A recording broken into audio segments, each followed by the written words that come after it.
Controversy sales. Dipendra Goyal ने भी बहुत कंट्रोवर्सियां करी है, but it is selling. Discounts बहुत कम है, लगता ज़्यादा 50% ऑफ अप टू 80, 50% ऑफ थोड़ी है, 80 ऑफ है। I unfortunately can't go back because Swiggy sponsored Shark Tank this time and kicked me out. Show में किसी को शार्क टैंक पे बोल दिया, तू क्या कर रहा है अपनी जिंदगी के साथ, बंद कर इस बिजनेस को। ज्यादातर जो आज स्टार्टअप्स हैं वो पता है क्या है, लोगों ने अपने पर्सनल लाइफ्स में प्रॉब्लम्स फेस किए थे, उनको लगा यार ये मैं लोगों की प्रॉब्लम सॉल्व करता हूँ, स्टार्टअप बन गया, डिसरप्टेड द मार्केट। तू तो बस वानाबी सुपरस्टार है भाई तू। ये सब दोगलापन है, वो बंद कर दे। अब अर्बन क्लैप है जो अब अर्बन कंपनी बन गया है, वो क्या कर रहा है, आपके एसी तो सर्विस करने किसी को भेज रहा है। अगर टेक बर्नर का खुद का बिजनेस होता पहले तो उनको शायद आसानी से मिल जाती है, साथ साथ अगर वो करके हिट हो जाते तो। सिर्फ 3% लोग गारमेंट्स ऑनलाइन खरीदते हैं, फुटवेयर्स की बात करें तो सिर्फ 2% ऑनलाइन खरीदते हैं। आज भी जो इंडिया का कंज्यूमर है ना, वो ऑफलाइन खरीद रहा है। हरिद्वार है, लोग कपड़े दान करके आते हैं, जिन लोग जो मर जाते हैं उनके, उन कपड़ों का क्या होता है पता नहीं, कुछ तो होता होगा, कुछ तो होता ही होगा। हम इंसान हैं, इंसान किसी चीज को छोड़ता है। तुम्हारे पिताजी के पास 20 लाख रुपए है, तुमने सोचा कोई बात नहीं यार 20 लाख है, एक बार फेल होके देख लेते हैं। 90% startups in India are failing, investors का पैसा डूब रहा है। Thousands of startups have shut down. 90% of these young enterprises fail. एक छोटी कैपिटल से बिजनेस स्टार्ट करके उसको करोड़ों का बिजनेस कैसे बना सकते हैं, 5 लाख या 50,000 के कैपिटल को मल्टीप्लाई कैसे कर सकते हैं 2 या 3 साल में ही, ऑनलाइन बिजनेस कब करना चाहिए और ऑफलाइन बिजनेस कब करना चाहिए, इस बिजनेस में मुनाफा हो और स्केलेबल मुनाफा हो, वो कैसे इंश्योर कर सकते हो आप R&D इनोवेशन और कंज्यूमर डेटा इनसाइट्स यूज करके, जिसमें आपका कोई पैसा या इन्वेस्टमेंट नहीं लगेगा, सिर्फ आपका इन्वॉल्वमेंट और आपका दिमाग लगेगा। राइज विद राहुल चैनल चलाने वाले और कुर्बत के ओनर, जिनके 11 स्टोर रिटेल के चल रहे हैं एंड IIM अहमदाबाद से पास आउट है, उनके साथ आज का कॉन्वर्सेशन हमने इन्हीं सारे टॉपिक्स पे करा है। अगर पॉडकास्ट पसंद आए तो ये चैनल को लाइक और सब्सक्राइब जरूर कर लेना दोस्तों, क्योंकि उससे मेरी ये हेल्प होती है कि मेरे को इस तरह के जबरदस्त गेस्ट लाने में बहुत हेल्प हो जाती है। Thank you so much and I hope you enjoy the podcast. Illuminate by Tarun Bindlish, the only podcast curated to make you successful.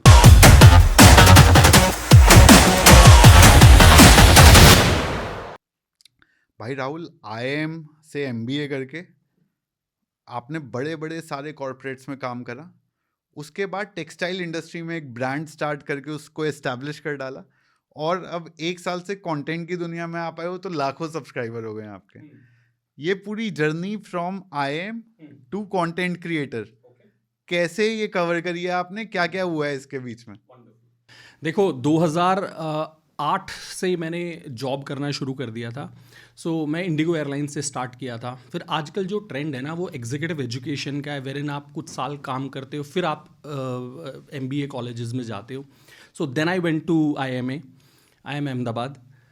IIM Ahmedabad जाके ये चीज़ समझ में आई कि अभी तक जो जॉब कर रहे थे ना, मज़ा आ रहा था, पैसा भी आ रहा था, लेकिन एक जो स्केल है ना, जो हम अचीव कर सकते हैं बिजनेस में, वो अचीव करना है। उस टाइम ज़्यादा पैसे नहीं थे, छोटे से शुरू किया था। कुर्बत वाला जो ब्रांड है आज अच्छा कर रहा है। बाकी डिटेल में जैसे जैसे आप क्वेश्चंस पूछते जाएंगे वैसे वैसे जवाब देंगे आपको। एक लोगों को बताने के लिए आज के रेट में आपका कितना टॉप लाइन है और कितना आप टारगेट कर रहे हो टॉप लाइन? ओके, मेरा पर्सनली मानना ये है तरुण भाई कि आपके जो नंबर्स है ना, अनलेस आपको किसी से फंडिंग लेनी हो या आप ले चुके हो, डोंट शेयर नंबर्स। वाई? क्योंकि जो आपके नंबर्स रहते हैं ना बिजनेस के, वो बहुत कॉन्फिडेंशियल रहने चाहिए। मुझे नहीं समझ में आता कि आज का जो यूथ है जिसको ना फंडिंग लेनी है, वो पॉडकास्ट पे आके क्यों लोगों को बता रहे हैं कि मेरा बिजनेस का स्केल कितना है। मतलब फॉर एग्जांपल मुझसे कोई पूछता है तो मैं कहता हूँ भाई मेरे 11 स्टोर्स हैं, मुझे ये क्यों बताना है कि मेरा बिजनेस 50 करोड़ कर रहा है। I have absolutely no reason to tell people कि मेरा 50 करोड़ कर रहा है। जो मेरे को बताना है भाई 11 स्टोर्स हैं मेरे और टॉप मॉल्स में है, ये मैं बता सकता हूँ। और किसी भी टॉप मॉल में टिपिकली 5-6 लाख रुपए महीने का रेंटल होता है। आप देख लो, आप गुड़गांव में बैठे हो, MGF मेट्रोपॉलिटन में चले जाओ, 4 लाख से कम ग्राउंड फ्लोर पे दुकान लेके बैठे, ग्राउंड फ्लोर पे हमारा शोरूम है। हाँ। 4 लाख से कम रेंटल्स नहीं है। और टेक्सटाइल बिजनेस की अगर वैसे बात करें तो टिपिकली रेंटल जो होता है ना, वो 10% के आसपास रहता है टॉप लाइन का, तो लोग कैलकुलेट कर सकते हैं। हाँ। लेकिन राहुल भाई, इससे ज़्यादा ज़रूरी चीज़ मेरे ख्याल से ये है कि एक ऐसे टाइम पे आपने बिजनेस स्टार्ट करा जब हर कोई ई कॉमर्स की बात करता है, हर कोई जो है ऑनलाइन बिजनेस, डिजिटल बिजनेसेस की बात करता है, उस समय एक रिटेल का बिजनेस खोल करके चलाना, स्पेशली ये लास्ट के 4 साल 5 साल में, तो ये बहुत इजी काम नहीं है। और रिटेल में आज के डेट में एटलीस्ट जनरल परसेप्शन, या जो लोग यूट्यूब पे सीख रहे हैं बिजनेस करना, उनको लगता है कि रिटेल बिजनेस का शायद टाइम चला गया है।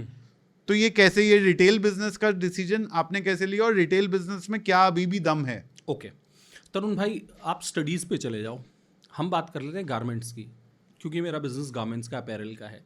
सिर्फ 3% लोग गारमेंट्स ऑनलाइन खरीदते हैं। फुटवेयर्स की बात करें तो सिर्फ 2% ऑनलाइन खरीदते हैं। आज भी जो इंडिया का कंज्यूमर है ना, वो ऑफलाइन खरीद रहा है। लोग जो कंटेंट कंज्यूम कर रहे हैं ना, उसके बेसिस पे डिसीजंस ले रहे हैं। But the people who are taking decisions based on studies, उनको ये पता है कि दम ऑफलाइन मार्केट में है। ऑनलाइन का जो स्पेस है ना, वो आपको बहुत ज़्यादा विजिबिलिटी देता है। आपका ब्रांडिंग, आप गुड़गांव में बैठे हो, एक दिन में आपने ब्रांडिंग कर दिया, मुंबई, अहमदाबाद, लखनऊ, हर जगह आपकी ब्रांडिंग हो रही है। लेकिन कस्टमर्स के पास ना ऑनलाइन में बहुत सारे ऑप्शंस हैं। जब मेरे पास कस्टमर मेट्रोपॉलिटन मॉल में आता है ना, तो वहाँ पे अपैरल की जो चीज़ मैं बेच रहा हूँ उसकी 3 दुकानें हैं, तो मेरे को जो कॉम्पीट करना है ना, उन 3 से करना है। Getting my point? लेकिन अगर मैं ऑनलाइन वो चीज़ बेच रहा हूँ, अदानी से भी कॉम्पीट करना है, अंबानी से भी करना है, सब बड़े बड़े ब्रांड्स लिए बैठे हैं, क्या मैं उनके जैसे वेबसाइट बिल्ड कर लूँगा? नहीं कर सकता हूँ। लिमिटेड रिसोर्सेज के साथ नहीं कर सकते। क्या मैं उनके जैसी कस्टमर सर्विस प्रोवाइड कर दूंगा? नहीं कर पाएंगे। नहीं कर सकता हूँ। ठीक है, ऑनलाइन लोग एक एक दिन में 10-10 हज़ार पीस बेच रहे हैं, क्या मैं वैसा उनको कम्पीट कर दूंगा? स्मॉल स्केल से नहीं कर पाऊंगा। तो मैंने क्या एनालाइज किया? मैंने ये एनालाइज किया कि मुझे, क्योंकि बिजनेस तो बड़ा करना है कल को, लेकिन शुरू में एक ऐसा बिजनेस मॉडल अपनाना है जिसमें हम कस्टमर से बात करके अच्छा एक्सपीरियंस दे के उनको ना रेगुलर बना दें। आपकी दुकान पे अगर एक बार कोई सामान लेके गया है, आपके बिजनेस में एक बार किसी कंज्यूमर ने आपके कोई आइटम्स को या सर्विसेज को कंज्यूम किया है और वापस आ रहा है ना, आपका धंधा चलेगा ही चलेगा। तो पहले मैंने ऑफलाइन मार्केट्स को चेज़ किया। एक मॉल में सबसे पहले लोकल मार्केट में शॉप ओपन की, उसके बाद मॉल में शोरूम ओपन किया, फिर बड़े बड़े मॉल्स में हमने शोरूम ओपन किए। लेकिन मेरे दिमाग में बहुत क्लियर ये चीज़ थी कि जो हमें क्रैक करना है ना, वो कस्टमर एक्सपीरियंस को क्रैक करना है। जब कस्टमर आपके सामने खड़ा होता है ना, आप उसके एक्सप्रेशन से बहुत सारे फीडबैक ले सकते हो। लेट से आप मेरे शोरूम पे आए और आपकी वाइफ वहाँ पे अपैरल ट्राई कर रही हैं, आप 10 चीज़ें मेरे को बताओगे, राहुल जी आपके स्टोर में ना ये बेटर कर सकते हो, एसी ढंग से नहीं चल रहा है, मेरी वाइफ को ना ये फिटिंग ठीक नहीं आई है। लेकिन जब कंज्यूमर वेबसाइट पे होता है ना, तो या तो वो लेगा या नहीं लेगा।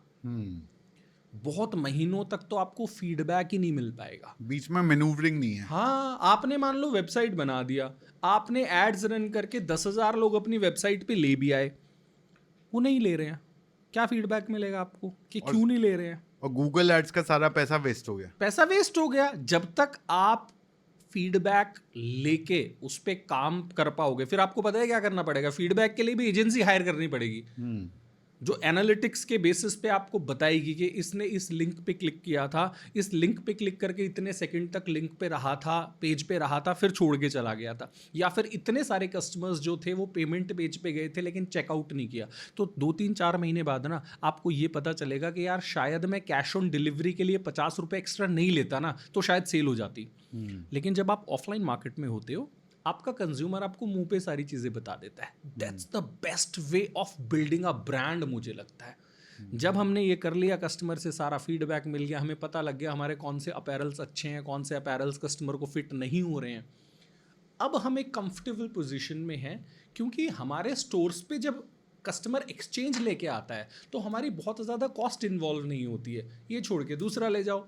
ऑनलाइन में जब आपका एक्सचेंज आता है ना, आपने पीस भेजा, उसके 80 रुपये लगे, पीस वापस आया, उसके 80 रुपये लगे, फिर से भिजवाया, उसका 80 रुपये लगे, 240 रुपये तो तुमने पीस भिजवाने के लगा दिए। और रिटर्न्स भी आते हैं, स्टोर पे रिटर्न्स वगैरह का कलेश नहीं होता। तो जब हमारे बिजनेस मॉडल में हमने ये समझ लिया कि कंज्यूमर एक्सचेंज क्यों लेके आ रहा है, उससे अच्छे से बात कर ली हमने। अब जब हमारे एक्सचेंज कंट्रोल हो गए हैं, फॉर एग्जाम्पल हमने लेट्स से फिटिंग पे काम किया कि फिटिंग की वजह से अब एक्सचेंज नहीं आ रहे हैं, वो चीज़ें अब हम अपने ऑनलाइन बिजनेस में इम्प्लीमेंट कर रहे हैं। तो वहां पे भी एक्सचेंज नहीं आ रहे हैं। एक्सचेंज ना आना, रिटर्न ना आना ऑनलाइन बिजनेस में सबसे बड़ा सक्सेस है। अगर आपने अचीव कर लिया तो ज्यादातर लोग पता है क्यों नहीं कर पाते हैं, क्योंकि वो शुरू ही ऑनलाइन से करते हैं, and that's where the problem is. तो मैं हाईली रेकमेंड जो लोगों को करता हूँ ना, वो ये करता हूँ, भाई ज़्यादा ना शोबाजी में कुछ नहीं रखा, अपने काम धंधे शुरू करो, फिर उनको जाके ना बिजनेसेस बनाओ, जैसे मैं बनाने की कोशिश कर रहा हूँ। मतलब देखो तरुण भाई, ऑब्वियसली हर किसी का थॉट प्रोसेस अलग अलग रहता है। मैंने जो चीज़ें की है वो मेरे को अच्छी लगती है, तो मैं अपना थॉट प्रोसेस बता रहा हूँ। कुछ आपकी ऑडियंस जो देख रहे होंगे उनका कुछ और एक्सपीरियंस होगा, शायद कमेंट में बताएंगे। तो मेरा थॉट प्रोसेस ये है कि पहले ऑफलाइन कर लो, फिर ऑनलाइन चले जाओ, मज़ा आएगा। एक राहुल भाई, सक्सेसफुल फेलियर क्या होता है? बिना फेलियर के मेरे ख्याल से कोई बड़ा बिजनेस बनता नहीं है। हाँ। और फेलियर को बहुत नेगेटिवली या तो लोग देखते हैं, या हमारी जो अंतरात्मा होती है ना, वो हमारी हिम्मत तोड़ देती है कि हम कुछ भी ट्राई कर पाएं। तो ये किस तरह से इसको देखना चाहिए? तरुण भाई, फेलियर्स जैसे हम स्कूल में भी पढ़ते थे, दीवारों पे लिखा रहता था स्कूल में, failures are the stepping stone of success. That is 100% true. लेकिन आज फेलियर्स को ना ग्लोरीफाई किया जा रहा है। लोगों को ये लग रहा है कोई बात नहीं, फेल हो गया तो नहीं, आप फेल हो गए तो कोई बात नहीं, लेकिन क्या आपने पहले अपने आप को प्रिपेयर किया था कि फेल ना हो? आजकल लोगों को लग रहा है कोई बात नहीं, फेल हो गया तो। भाई कोई बात नहीं, नहीं, बहुत बड़ा प्रॉब्लम है। 90% startups in India are Fehling.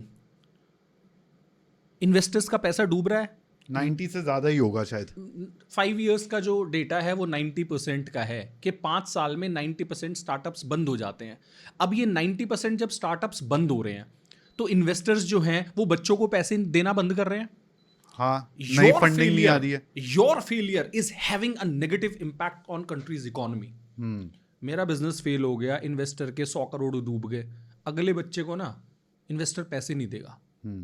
वही हो रहा है, इन्वेस्टमेंट्स जो है ना वो कम हो गए हैं। जब इन्वेस्टमेंट्स कम होते हैं with in the country, outside the country से जो इन्वेस्टमेंट कम आ रहा है, कंट्री ग्रो नहीं कर पाती है। तो ये मत सोचो कि फेल हो गए तो कोई बात नहीं।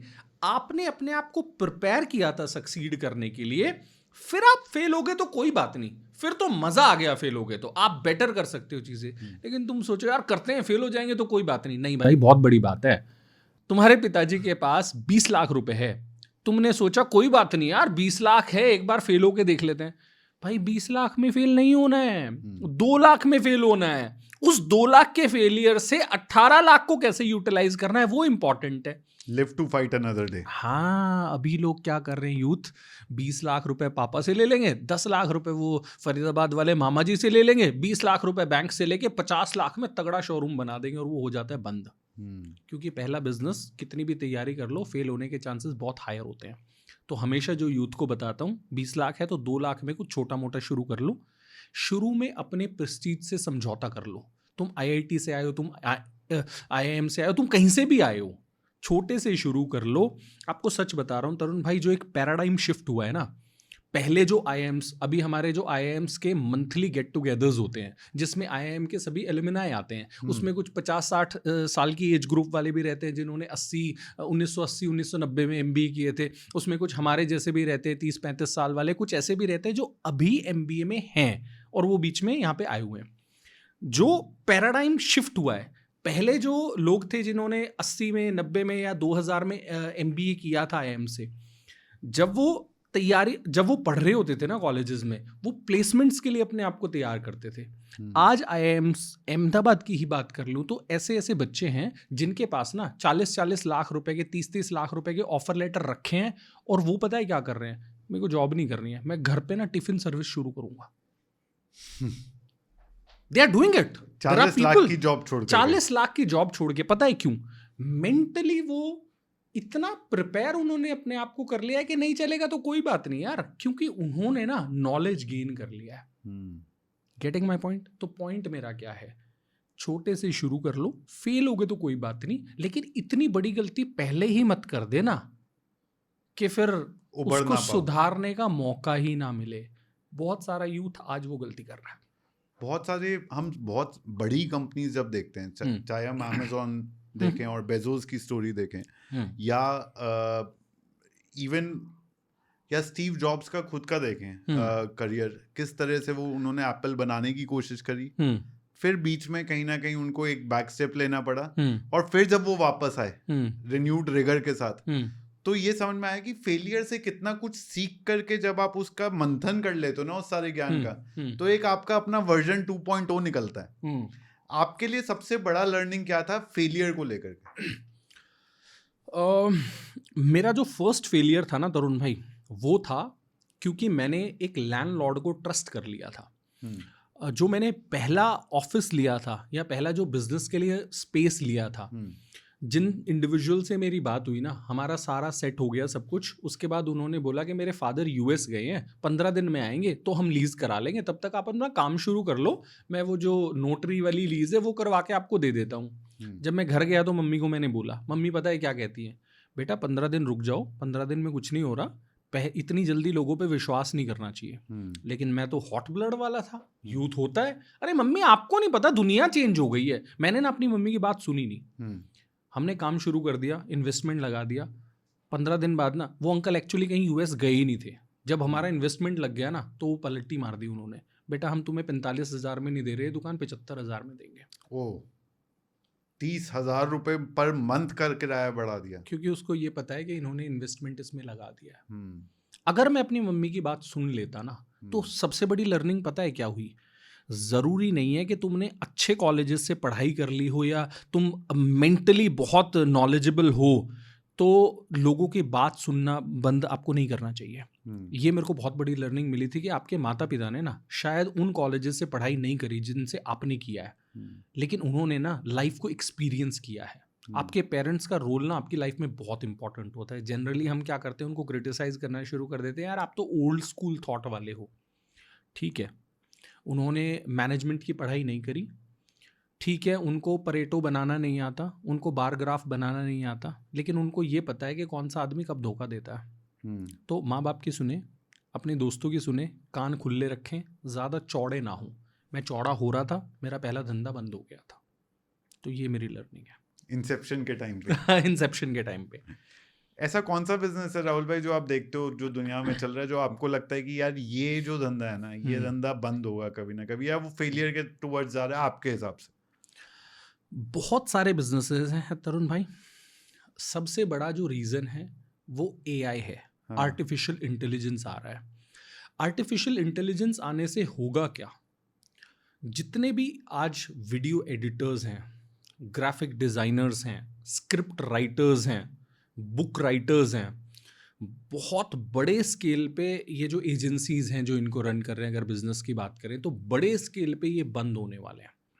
बंद क्यों होने वाले हैं? क्योंकि आप आर्टिफिशियल इंटेलिजेंस से 1 मिनट में, मतलब मैं भी अभी करना शुरू कर दिया है हमने, हम एक स्टेटमेंट लिख देते हैं, please prepare script for podcast with Tarun ji, these are the topics that we need. वो पूरा कुछ बना के दे देता है, उसमें हम थोड़ी बहुत एडिटिंग कर लेते हैं। तो जो काम करने में, लेट्स से बुक लिखने में 1 महीना लग जाता था, वो बुक्स आप आज आर्टिफिशियल इंटेलिजेंस से लिखवा सकते हो।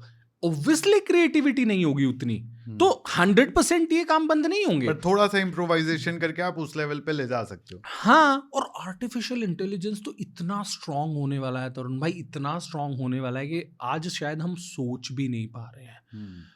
मतलब आप ये सोचो कि हम डॉक्टर के पास जाएंगे, डॉक्टर किसी मशीन में हम देखेंगे और हमारे रेटिना में देख के ना उसको सब कुछ पता चल जाएगा, इसके ब्लड लेवल्स क्या हैं, इसमें शुगर क्या है, क्योंकि everything in your body is connected to some part of your body. जो हम इतने सारे मेडिकल टेस्ट करवाते हैं ना, हॉस्पिटल्स में जाते हैं तो आज एक्सरे करवा रहे हैं, आज ये करवा रहे हैं, आज वो करवा रहे हैं। एक टेस्ट में आप एक मशीन में जाओगे और शायद एक छोटे से टेस्ट से आपकी पूरी बॉडी की रिपोर्ट आ जाएगी। तो ये हर चीज़ को इम्पैक्ट करने वाला है, लेकिन सबसे ज़्यादा जो उन चीज़ों को इम्पैक्ट करने वाला है जिनमें बहुत हाई लेवल ऑफ इंटेलिजेंस की ज़रूरत नहीं है। तो दैट्स द आंसर। बहुत सारे India is the hub of back offices also, right? और बहुत सारी आईटी कंपनीज हमारी जो काम कर रही हैं, वो कहीं ना कहीं बैक ऑफिस जैसा काम है, या स्टाफ ऑगमेंटेशन, जहाँ पर आपने किसी को लगाया और उसने एक स्पेसिफिक टास्क रेपिटेटिव बेसिस पे कर दिया। इस तरह के बहुत सारे जॉब्स इंडिया में एग्जिस्ट करते हैं। जी। और जब ये पूरा डेटा का रेवोल्यूशन या डेटा का वेव आया था तो इस तरह के बहुत बिजनेसेस खड़े हुए थे। बहुत लोगों ने कॉल सेंटर लगाए, बहुत लोगों ने आईटी सर्विस कंपनीज लगाई, बहुत लोगों ने ग्राफिक डिजाइनिंग की कंपनीज लगाई, क्योंकि इंडिया में कॉन्सेंट्रेशन ऑफ दीज सर्विसेज ज़्यादा है। आपको लगता है कि मास अनएम्प्लॉयमेंट का प्रॉब्लम बढ़ सकता है इंडिया में आर्टिफिशियल इंटेलिजेंस आने से? मास अनएम्प्लॉयमेंट का प्रॉब्लम तो डेफिनेटली बढ़ेगा, उसमें कोई डाउट नहीं है, लेकिन उससे बचा जा सकता है। इंडिविजुअल्स उससे बच सकते हैं। इंडिविजुअल्स उससे कैसे बच सकते हैं कि आज जो ग्राफिक डिज़ाइनर है, जो ग्राफिक्स बना रहा है, अगर वो अपनी लाइफ में चेंजेस नहीं करेगा ना, अगर वो अपने आप को और ज़्यादा इंटेलिजेंट नहीं बनाएगा, अगर वो अपने ब्रेन और आर्टिफिशियल इंटेलिजेंस के बीच का जो गैप है ना उसको ब्रिज नहीं करेगा, तो वो कोलैप्स हो जाएगा। लेकिन अगर वो ग्राफिक डिज़ाइनर अपने अंदर आइडिएशन करने की एबिलिटी को डेवलप कर लेगा, आर्टिफिशियल इंटेलिजेंस शायद आइडिएशन नहीं कर पाएगा। आप उसको जो इनपुट दोगे उसी का आउटपुट आपको देगा, लेकिन इनपुट क्या देना है ये स्किल अगर आपने डेवलप कर ली तो आर्टिफिशियल इंटेलिजेंस आपको नहीं रिप्लेस कर पाएगा। यानी कि जो भी काम आपको ये कॉन्शियस रहना है अपने डे में कि कोई भी काम जो एडमिनिस्ट्रेटिव है या जो रेपिटेटिव है, हाँ, मैं उसमें अपना टाइम ना लगा करके वो काम सारे ऑटोमेट करता चला जाऊं, कोई ना कोई आर्टिफिशियल इंटेलिजेंस का टूल ढूंढ के, ताकि जो काम ऐसे हैं जहां पर सिर्फ आइडिएशन लगता है या हाई एंड थिंकिंग लगता है वो ही मेरे पास बचे और मैं उन पे कॉन्सेंट्रेट कर पाऊं। ट्रू।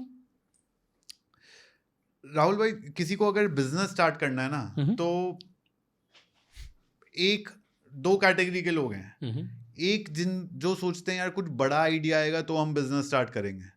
दूसरे वो हैं जिनके पास आइडियाज बहुत सारे हैं पर वो स्टार्ट कुछ भी नहीं कर पाते, क्योंकि या तो एंट्री बैरियर दिखता है उन्हें या हिम्मत नहीं जुटा पाते। अब पहली कैटेगरी की बात करते हैं। बिजनेस आपको करना है पर आपको कोई जबरदस्त तड़कता भड़कता आइडिया नहीं मिल रहा, तो वो लोग क्या करें?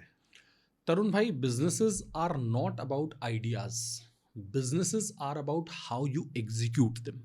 मैं जो बिजनेस कर रहा हूँ ना वो कोई आइडिया वाला नहीं है। हम कपड़े बेच रहे हैं, हम कपड़े ही तो बेच रहे हैं। क्या ये बहुत बड़ा बिजनेस आइडिया है? नहीं है, लेकिन हमने इसको अच्छे लेवल पे किया, मतलब, और we'll have hundreds of stores in future. Internet पे ना वीडियोस देख देख के लोगों को ऐसा लग गया है कि मैं तो कोई ऐसा आइडिया निकाल के लाऊंगा जो किसी ने कभी सुना ना हो। सारे आइडियाज़ लोग सोच चुके हैं, बस इम्प्लीमेंट नहीं कर पाए हैं। It is not about ideas, it is about how you implement them. आपको अपने आसपास जो भी चीज़ें दिख रही हैं, जो आपको इंटरेस्ट करती हों, आप उसी का बिजनेस शुरू कर दो।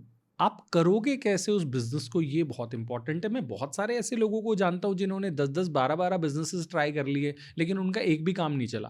फिर वो पता है क्या करते हैं? थर्सडे को फ्लाईओवर के नीचे नींबू मिर्ची रख रहे होते हैं। उनको ये लगता है मेरे काम धंधे इसलिए बंद हो रहे हैं क्योंकि भगवान मुझसे खुश नहीं है या किसी की नजर लगी, किसी की नज़र लगी हुई है। ठीक है, इस टॉपिक पे मैं ज़्यादा नहीं बोलना चाहता क्योंकि कई बार लोग गाली वाली भी दे देते हैं। लेकिन आपको अपने ऊपर कॉन्फिडेंस ही नहीं है। आप क्या कर रहे हो? आपने एक बिजनेस शुरू किया, थोड़े से उसमें कुछ प्रॉब्लम्स हो गए, जब उसमें फ्रूट्स आने का टाइम था तो आपने वो बंद कर दिया। तो इतना जल्दी बंद करना था तो पहले स्टडी कर लेते। बहुत सारे ऐसे लोगों को मैं जानता हूँ, लेकिन कुछ लोग ऐसे हैं जो डटे रहते हैं।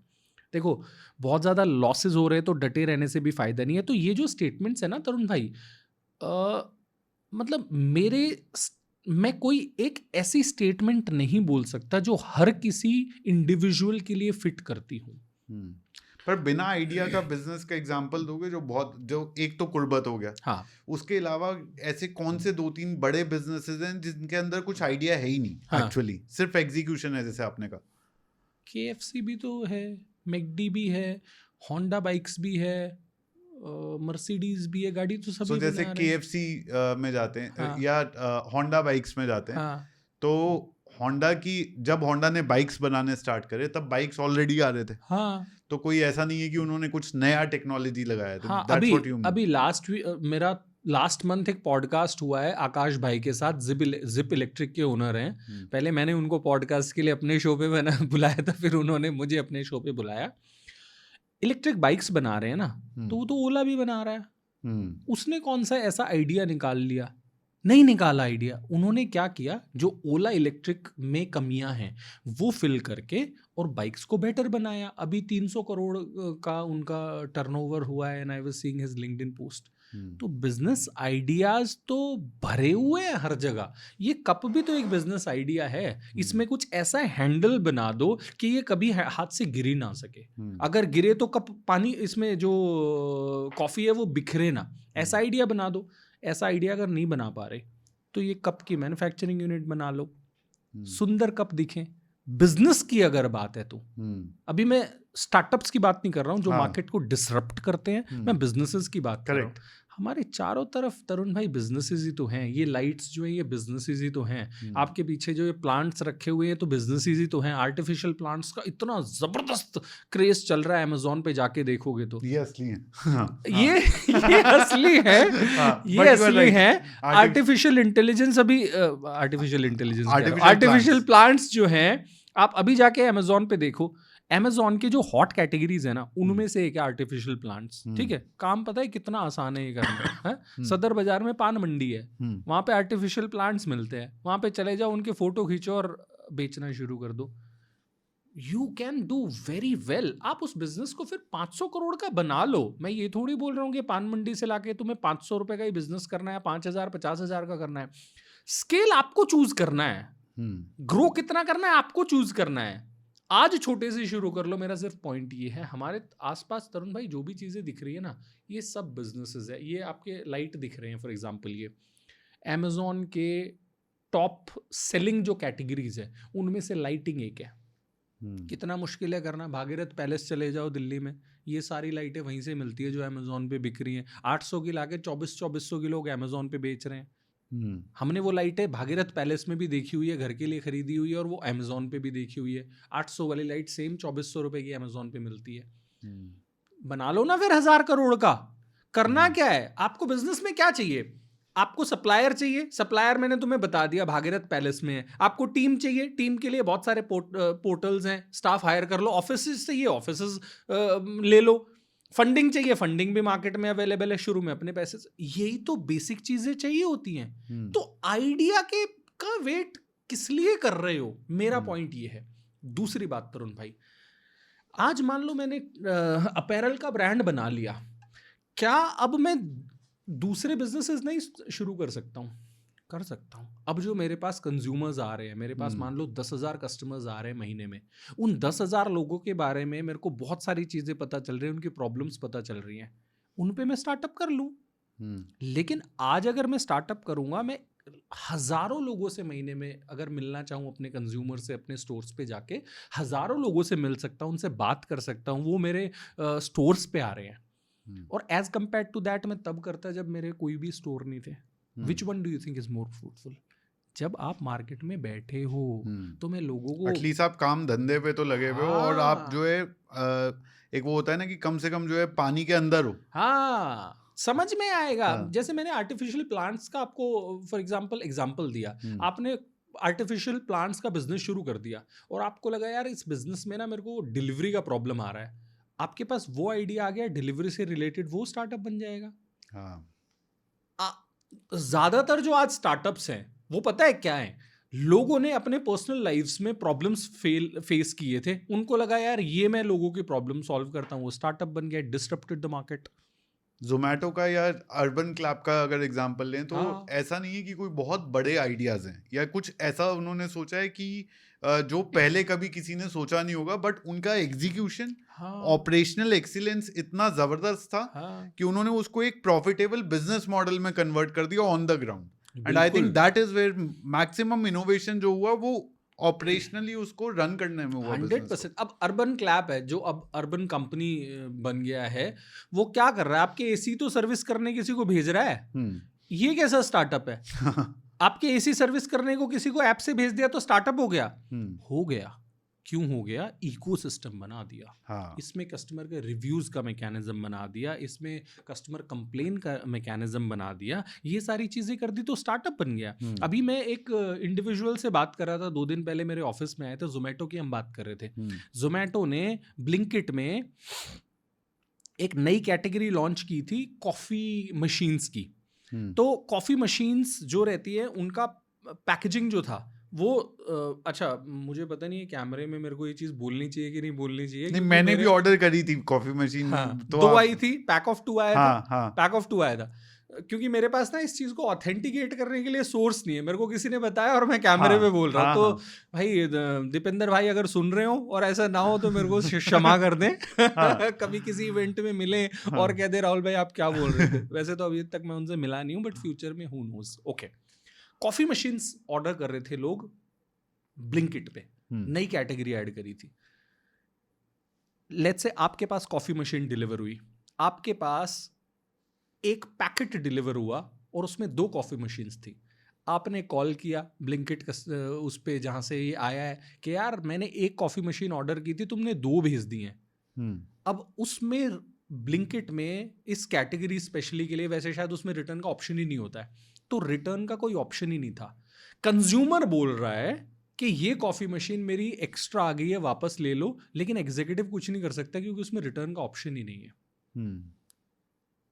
इस कंज्यूमर ने दीपेंद्र गोयल समहाउ कोई कनेक्शन होगा, उनको लिखा लिंक्डइन पे या ट्विटर पे कहीं पे भी, दीपेंद्र गोयल साहब ने चेक करा लिया, 800 कॉफी मशीन्स जा चुके थे ऐसे, यानी 800 बिके थे और 800 एक्स्ट्रा 16 चले जा गए। चुके थे। हाँ, okay. Again I don't have resource हाँ, फॉर, ठीक मेरे है। को किसी ने बोला हाँ। ये चीज मैं आपको बता रहा हूँ। हाँ। तो यहाँ पे फ्लॉ पता है क्या आइडेंटिफाई हुआ था कि आपने वहां पे रिटर्न का ऑप्शन ही नहीं डाला, कोई ऐसा मैकेनिज्म ही नहीं बनाया जिससे लोग ये रिपोर्ट कर सके कि भाई मेरे पास ये चीज एक्स्ट्रा आ गई। एक्स्ट्रा आ गई। अगेन मेरे पास कोई सोर्स नहीं है, हो सकता है ये सारी चीजें गलत भी हो, हाँ। मैं बार बार बोल रहा हूँ, हाँ। लेकिन फिर भी इसको एक एग्जाम्पल की तरह ले लेते हैं। लेट्स से इसको एक हाइपोथेटिकल एग्जाम्पल हाँ। ले लेते हैं कि अगर छोटा सा जो गैप रह जाता है ना, वो जबरदस्त लॉस क्रिएट कर सकता हाँ। है जो आप संभाल नहीं पाओगे। शायद हाँ, तो शायद जोमेटो संभाल सकता है आज की डेट में, ब्लिंकिट संभाल सकता है, हाँ, लेकिन एक छोटा बिजनेस शायद वो नहीं संभाल ना पाएगा। संभाल पाए, तो गैप्स बहुत हो जाते हैं कई बार।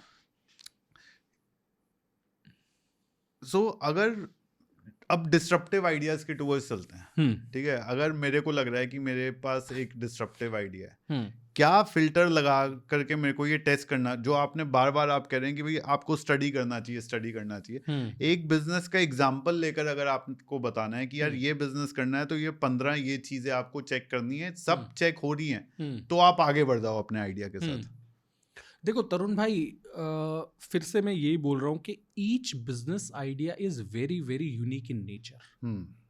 कुछ बिजनेस आइडियाज ऐसे होते हैं कि आप बहुत छोटे लेवल से शुरू कर सकते हो, शायद 5-10-20 हज़ार से शुरू कर सकते हो। ठीक है, मैं अभी एक पॉडकास्ट मेरा था फलहारी के फाउंडर के साथ, गुलशन है, तो उन्होंने क्या किया, 1500 रुपये उनके पास थे, कुछ साल पहले की बात है, उन्होंने फ्रेश फ्रूट्स का पैकेट बना के लोगों को डिलीवर करना शुरू करा। पहले कॉर्पोरेट्स में देना शुरू करा, सब्सक्रिप्शन देने शुरू करे, आज अच्छे खासे क्लाउड किचन्स चला रहे हैं और स्टोर्स चला रहे हैं। इन्होंने तो 1500 से शुरू कर दिया और इनको कोई चेकलिस्ट भी चेक करने की जरूरत नहीं है। क्या होगा, 1500 रुपये ही तो डूब जाएंगे। Getting my point? हाँ। आपके स्टार्टअप में शुरू में कितना इन्वेस्टमेंट है उसके बेसिस पे डिपेंड करता है कि आपको कितना उस पर रिसर्च करने की ज़रूरत है, कितना ड्यू डिलिजेंस करने की ज़रूरत है। ठीक है, मान लो आप एक ऐसा स्टार्टअप शुरू करना चाहते हो, आप इलेक्ट्रिक बाइक्स ही बनाना चाहते हो, मैं जिप इलेक्ट्रिक का एडवर्टीजमेंट दोबारा से कर देता हूँ। वो करने के लिए ना आपको फॉर एग्जाम्पल शुरू में 50 करोड़ रुपए चाहिए होंगे। 50 करोड़ रुपए तो आपके पास होंगे नहीं, आप इन्वेस्टर्स से लोगे।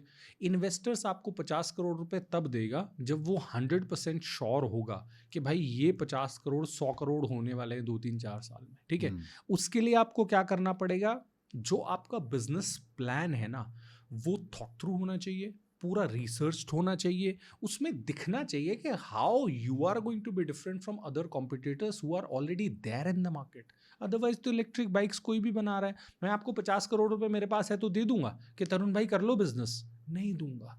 जब मेरे को ये रहेगा हाँ यार ये तो कुछ ऐसा करने वाला है जो कोई नहीं कर पा रहा, तब मैं आपको शायद दे सकता हूँ। और तब भी ब्लिंकिट का मैं एक दिन पढ़ रहा था, शायद उनको $5000 पहले फेज में मिले थे जो उनकी इनिशियल फंडिंग थी। आज जिस ब्लिंकिट की हम बात कर रहे हैं उस टाइम ग्रोफर्स हुआ करता था, ग्रोफर्स होता है हाँ, इसका नाम। 533,000 कुछ ऐसा ही था, मेरे को बहुत अच्छे से याद नहीं है, मतलब उतने छोटे लेवल से लोग शुरू करते हैं। तो डिपेंड करता है कि आप जो स्टार्टअप शुरू करना चाहते हो वो कितना बड़ा है इन साइज। हो सकता है आपका स्टार्टअप जो है वो एप्पल फोन्स को बीट करने का स्टार्टअप हो, आपको या लेट्स से सेमीकंडक्टर्स आप बनाना चाहते हो इंडिया में, आपको 1000 करोड़ रुपए चाहिए। तो भाई 1000 करोड़ चाहिए तो तुम्हें जो चीज़ें देखनी पड़ेगी वो ये भी देखनी पड़ेगी कि गवर्नमेंट जो है इन एक्शन वो आपके जो प्रोजेक्ट है उसके फेवरेबल है भी कि नहीं है।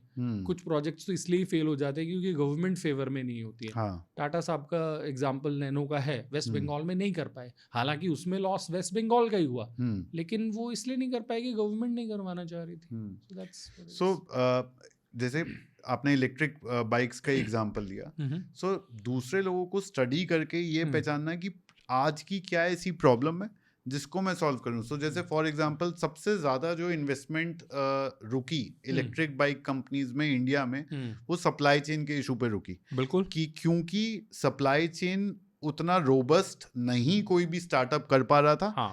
और सप्लाई चेन डिस्ट्रप्शन से होता क्या, आपके पूरे बाइक का एक पार्ट टाइम पे नहीं आ पा रहा या अच्छी क्वालिटी का नहीं आ पा रहा, आपका पूरा का पूरा प्रोडक्शन लाइन वहां से रुक जा रहा है। बिल्कुल। सो जैसे ही सप्लाई चेन सॉल्व, जिसने भी सप्लाई चेन का सोल्यूशन रखा है इन्वेस्टर डेस्क पे, उसको इन्वेस्टर ने पैसा दे दिया, क्योंकि इलेक्ट्रिक बाइक चलेगा इसमें किसी को कोई डाउट नहीं है। राइट। तो जिप का भी अगर हम बिजनेस मॉडल की बात करें तो जितने जिप के बाइक्स उन्होंने, क्योंकि लॉजिस्टिक का इंफ्रास्ट्रक्चर इतना बड़ा है और ये जो डिलीवरी का इंफ्रास्ट्रक्चर है, इतने हजारों लोगों को नौकरी मिली हुई है इसमें, लाखों लोगों को। तो जिप एक बहुत अच्छा इकोनॉमिकल वे है इन कंपनीज के लिए, उनको एक जगह पॉइंट ए से पॉइंट बी पहुंचाने का। ट्रू। So, मुझे लग रहा है मेरे को ये वाला पॉडकास्ट आकाश भाई को भेज के और कुछ पेमेंट डिमांड करना चाहिए क्योंकि हम जिप इलेक्ट्रिक की इतनी बात देखो, कर रहे हैं। आपने एग्जांपल छेड़ दिया तो अब हम गहराई में घुस गए हैं। नहीं घुस गए, उसमें कोई प्रॉब्लम नहीं है, लेकिन मुझे लग रहा है भाई आकाश भाई फ्री में नहीं करूंगा तुमको हम दोनों फ्री में नहीं करने वाले हैं तुम्हारी एडवर्टीजमेंट। या तो कुछ ऐसी सेटिंग करेंगे कि तुम्हारा जो पॉडकास्ट होता है तुम उसमें कुर्बत की बात करो। It has to be give and take.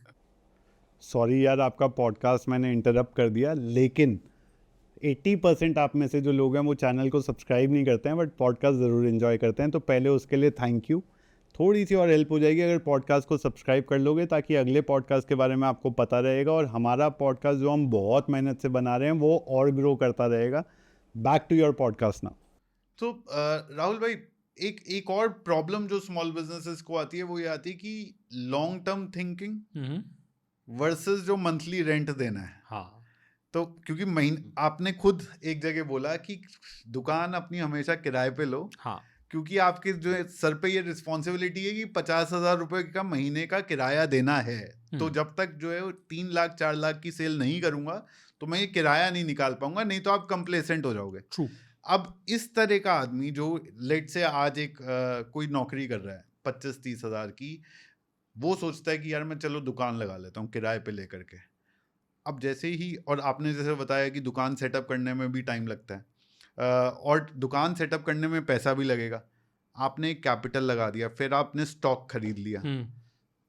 उसके बाद जब आप दुकान पे बैठे हो और आप बोलो कि अब मैं लॉन्ग टर्म सोचूंगा, वो एक स्मॉल बिजनेस के लिए या जो आज बिजनेस स्टार्ट करना चाह रहे हैं उसके लिए बहुत मुश्किल हो जाता है, क्योंकि हर बिजनेस फंडेड नहीं होता। हाँ।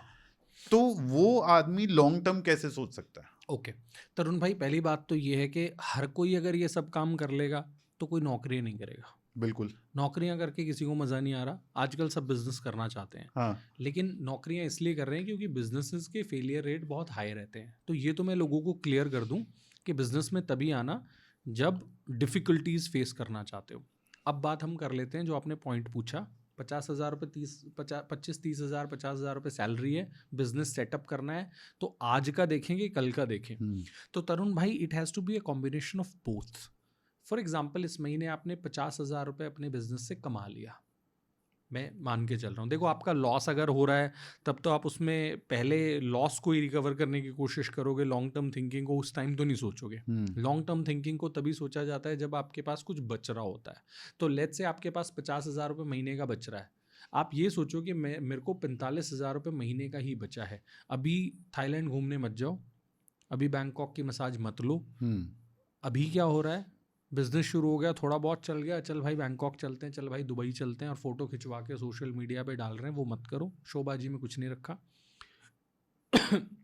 50,000 में से 5,000 रुपये निकालो और उसको सोचो ऐसी किस चीज़ में लगा सकता हूँ जिससे मुझे आगे अच्छे रिटर्न्स मिलने वाले हैं। फॉर एग्जांपल, ज़्यादातर जो बिजनेस ओनर्स हैं, क्योंकि आपने एक क्वेश्चन छोटे बिजनेसेस का पूछा है तो छोटे का ही आंसर करता हूँ। ज़्यादातर जो बिजनेस ओनर्स हैं इंडिया में, उनके पास सॉफ्टवेयर आज भी नहीं है, हाथ से कच्ची पर्चियाँ बनाते हैं। मेरे पास बहुत सारे लोग बिजनेस कंसल्टेशन लेने आते हैं, मैं उनसे पूछता हूँ भाई तुम्हारी दुकान में कितने पीसेज आज रखे हैं, उनको नहीं पता होता है। पिछले महीने तुमने कितने पीसेस बेचे हैं, उनको नहीं पता होता है। तो यानी अगर चोरी भी हो गई तो पता नहीं चलेगा। चोरी हो रही होती हैं, उनका स्टाफ ही कर रहा होता है। आप देख लो ना, कितने लोकल मार्केट्स में आप ब्रांड्स छोड़ दो, हाथ से कच्ची पर्चियां बनाते हैं ना, तो जो कच्ची पर्चियां बना रहा है वो रिकॉर्ड कैसे रखेगा? एक मैनेजमेंट का टर्म है, you can not improve it unless you can measure it. जब तक आप किसी चीज को नाप नहीं सकते, आप उसको इम्प्रूव नहीं कर सकते। जब तुम्हें ये नहीं पता कि पिछले महीने मैंने 500 पीसेस बेचे हैं, 600 बेचे हैं, अगले महीने का टारगेट कैसे बनाओगे? और कितने आपके कस्टमर मेल थे, कितने फीमेल थे उनका? अरे ये तो बहुत दूर का एनालिसिस आपने बता दिया। मैं तो ये कह रहा हूं कि मेरे को ये बता दो कि तुम्हारे पास जो स्टॉक है उसमें से कितने पीसेस ऐसे हैं जिनको 1 साल से ज्यादा हो गया है। वो नहीं बता सकते। फिर पता है क्या बोलते हैं, बिजनेस में डेड स्टॉक बहुत है। अरे डेड की डेफिनेशन तो डिफाइन करो। तुम्हारे पास मान लो 3,000 पीस की इन्वेंट्री है, पहले बात तो उनको यही नहीं पता कि कितनी इन्वेंट्री है। मान लो पता है, ये तो आइडेंटिफाई करो कि 3,000 की क्वांटिटी में से ऐसे कितने पीसेज है जो 2 साल से पुराने हैं, जो 1.5 साल से पुराने हैं, जो 6 महीने से पुराने हैं। तो बिजनेसेस में क्या होता है, ब्रांड्स क्या करते हैं, उनका सिस्टम बना होता है कि मेरी इन्वेंट्री, लेट्स से फुटवेयर्स के बिजनेस की बात कर लेते हैं, फ्रेश मेरा आर्टिकल आया, एमआरपी मैंने लगा दिया। नाइकी के जूतों की बात कर लेते हैं, आप नाइकी के स्टोर पे जाते हो, 13,000 का जूता आपको दिखता है जो फ्रेश अभी लॉन्च हुआ है। 3 महीने जितना बिकना था बिक लिया, उसके बाद 3 महीने बाद 20% ऑफ लगा देंगे, उसके बाद 20% में जितना बिकना है बिक लिया। छटता जा रहा है ना माल। जो अच्छा था पहले लास्ट में ऑनलाइन डाल देंगे 70% ऑफ। हाँ, 50%, 60%, 70%। क्या ये लोकल दुकानदार कर रहा है? वो पता है क्या करता है, दिवाली पे सेल लगाएंगे। हाँ। अरे भाई, दिवाली तो मोटे पैसे कमाने का टाइम है, उसमें तुम बचा हुआ माल क्यों बेच रहे हो? बचा हुआ माल तो श्राद्धों में बेचो ना। कस्टमर के घर मैसेज भेजो कि फ्री में बांट रहे हैं, आ जाओ ले जाओ, क्योंकि उस टाइम तुम्हारे पास कोई नहीं आ रहा है। हाँ। तुम दिवाली पे जब कस्टमर वैसे ही आ रहा है तब बिना प्रॉफिट वाला माल बेच रहे हो। This is why businesses collapse. Strategy नहीं होती है, प्लान नहीं होता है। लोगों को लगता है कि स्ट्रैटेजी और प्लानिंग जो है ना वो बड़े बिजनेस में ही होती है। इस बार यार श्राद्ध में सेल लगी थी। मैं सॉरी आपने बोला ना मुझे, मैं सोच रहा था कि यार श्राद्ध में सेल लगा दी है। अब पता नहीं, अब तो ऑर्डर ही नहीं कर सकते श्राद्ध चल। तो ये स्ट्रैटेजी थी मतलब उसके पीछे कि जब सेल आ नहीं रही है तब सेल लगाओ। आप ये सोचो, नवंबर का महीना चल रहा है। हाँ। नवंबर के महीने में लोग मेरे स्टोर्स पे वेडिंग गाउन्स खरीदने आ रहे हैं, वेडिंग का सामान खरीदने आ रहे हैं। तो अब जब वो ऑलरेडी आ रहे हैं तो मैं मोटा मार्जिन लूंगा। हाँ। ठीक है, मान लो मेरे पास कुछ स्टॉक ऐसा बच जाएगा जिसमें मेरे को प्रॉफिट नहीं भी लेके और माल निकालना है। वो माल मैं जब कस्टमर आ रहा है ना उसको नहीं दूंगा। वो माल निकालने के लिए मैं कस्टमर को उस दिन बुलाऊंगा जिस दिन मेरी दुकान पे कोई वैसे नहीं आ रहा था। अप्रैल मई जून का टाइम, कोई भी टाइम है। हाँ। डिफरेंट बिजनेसेस के लिए डिफरेंट टाइम होता है। तो वेडिंग की अगर बात करें तो आपको करना क्या है बिजनेस में कि जब कंज्यूमर आपके स्टोर्स पे आ रहा है ना, उनको तो प्रॉफिट में माल बेचो। और जब तुम्हारी दुकान पे खाली हो ना तुम, तब कस्टमर को मैसेज भेज के बुलाओ कि भाई आज हम फ्री में बांट रहे हैं माल, तुम आ जाओ। उस दिन की जो तुम्हारी 50,000 लाख की सेल होगी ना, वो तुम्हारी ऐड होगी ओवरऑल सेल में, और तुम्हारा ग्रॉस मार्जिन जो है ना वो स्टिल हाई रहेगा, क्योंकि तुमने जब वो आ रहा था तब उसको काटा था। बिजनेस में तो काटना ही पड़ता है। 1,000 की चीज लाके 1,000 बेचोगे तो फिर बचेगा लड़कों के खर्चे कहाँ से दोगे, रेंट कहाँ से दोगे? लोग गलतियां क्या करते हैं, दिवाली सेल। अरे भाई, दिवाली पे सेल नहीं लगाना है, दिवाली पे फ्रेश माल बेचना है। तुम्हारी दुकान पे तुम दिवाली पे तो कस्टमर्स आते हैं, उनको हैंडल ही नहीं कर सकते। तो जो सिर्फ फ्रेश लेने आ रहा है उसको काटो। क्यों भीड़ जमा करनी है दिवाली पे? दिवाली पे भीड़ जमा मत करो। दिवाली को जो पैसे वाले कटने आ रहे हैं ना उनको काटो, और जो तुम्हें फ्री में माल बेचना है ना वो उन दिनों में बेचो जब तुम्हारे पास कस्टमर नहीं आ रहा था, मैसेज भेजो, पैम्पलेट्स बटवाओ और तब उनको बुलाओ। और मैसेज भेजोगे कैसे अगर नंबर नहीं है? हाँ? या सेल का रिकॉर्ड नहीं है जिसके पास हाँ। वो मैसेज कैसे भेजेगा? तरुण भाई, जिसके पास फोन नंबर नहीं है ना कस्टमर का, हाँ। उसको मेरे हिसाब से बिजनेस बंद करके और क्या करना चाहिए मैं कुछ बता नहीं सकता, लेकिन उसको कुछ लाइफ में ऐसा करना चाहिए, मतलब तुम कस्टमर का फोन नंबर नहीं ले रहे हो, जो कस्टमर तुम्हारी दुकान पे आ रहा है, और तुम ये बोल रहे हो मैं व्यापारी हूँ। सीरियसली? तुम्हारी दुकान पे कस्टमर आ रहा है और तुम उसका नंबर नहीं ले रहे हो और कह रहे हो मैं व्यापारी हूँ। आप सोचो तरुण भाई, आपके घर पे कोई लेट्स से रिश्ते वाले आए, आपके किसी बच्चे का रिश्ता लेके आए, आ गए, आपसे मिल लिए और आपने नंबर भी नहीं एक्सचेंज किए, तुम रिश्ता ही नहीं करना चाहते, इसका मतलब तो यही है ना। हाँ। तो तुम अपने कस्टमर से रिश्ता नहीं बनाना चाहते हो, इसका मतलब तो यही है, तुम उसको बुलाना नहीं। Phone number is an asset. Phone number से ज्यादा इंपॉर्टेंट चीज बिजनेस में कुछ है ही नहीं। मतलब फ्री में तुम्हारे पास उसका, तुम उससे रिलेशनशिप बिल्ड कर पा रहे हो थ्रू दैट फोन नंबर। और तुम अगर फोन नंबर नहीं ले रहे हो ना भाई कस्टमर का, तो मेरे हिसाब से तो ये पॉडकास्ट तो वो लोग देख ही नहीं रहे होंगे, क्योंकि पॉडकास्ट वही लोग देखते हैं जिनको कुछ सीखना होता है। तो वो लोग तो सीखना ही नहीं चाहते। मतलब फ़ोन नंबर नहीं लेना, तो मैं शायद बोलूँगा कि नहीं ले रहे तो काम धंधे बंद कर दो और अपने कुछ स्कूल में या कहीं पे भी जिस भी टाइप की जॉब देखनी है जॉब देखो, और पूरी लाइफ एक ही सैलरी पे काम करते रहो। This is what you deserve, अगर कस्टमर का फ़ोन नंबर नहीं ले रहे हो तो ये इंपॉर्टेंस है डेटा की in terms of long term. तो जो हम बात कर रहे थे कि शॉर्ट टर्म के साथ साथ लॉन्ग टर्म कैसे सोचें, तो जो आज बिक रहा है वो तो ठीक है, रिपीट सेल कैसे आ सकती है मेरे पास, और वो सेल मल्टीप्लाई कैसे हो सकती है, उसके लिए आज क्या क्या करना है वो साथ में करना बहुत ज़रूरी है। डेटा एनालिटिक्स बहुत इंपॉर्टेंट है। आपको फ्यूचर के लिए अपने सॉफ्टवेयर में इन्वेस्टमेंट करना चाहिए, स्टॉक मैनेजमेंट के रिसर्च पे इन्वेस्टमेंट करना चाहिए। आपको अगर थोड़ा सा ठीक स्केल का बिजनेस है तो आपको कंसल्टेंट्स हायर करने चाहिए। मेरे को हायर मत करना, मैं इसलिए नहीं बोल रहा हूँ कि अपनी एडवर्टीजमेंट के लिए, लेकिन मैं जनरली बता रहा हूँ कि कंसल्टेंट्स हायर करने चाहिए, जो काम आप स्टाफ अच्छा हायर करें, इस तरह की चीज़ों में पैसा इन्वेस्ट करें, लॉन्ग टर्म विजन रखें। सो एक ना कंपनी आई थी शार्क टैंक पे, यूएस वाले शार्क टैंक पे। उनका बहुत सिंपल काम था, बिल्लियां जो होती हैं कैट्स का स्कैनिंग करना कि उनको कोई बीमारी तो नहीं है। यूएस में बहुत सारे पेट लवर्स कैट्स रखते हैं और वो बहुत अटैच होते हैं अपने पेट से। सो उसके लिए उन्होंने एक डिवाइस था, वो डिवाइस बेचते थे वो। केविन जो एक one of the sharks, he invested in that company, nobody else did.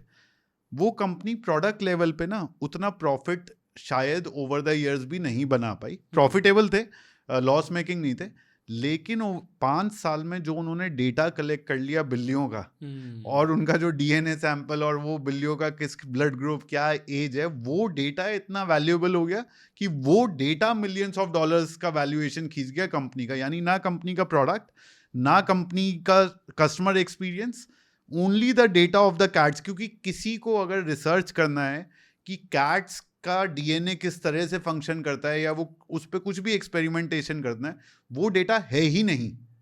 तो ये इंपॉर्टेंस है डेटा की, जैसे आप डेटा का एग्जांपल ले रहे थे। डेटा बहुत इंपॉर्टेंट है तरुण भाई। मैंने गलती से फॉर्च्यूनर खरीद ली, मतलब फॉर्च्यूनर तो गलती से नहीं खरीदी, लेकिन जब फॉर्च्यूनर खरीदी तो कंपनी में गलती से अपना नंबर दे दिया। फॉर्च्यूनर घर पे डिलीवर बाद में हुई है, मेरे को भाई महंगे महंगे फ्लैट्स के फ़ोन आने लगे।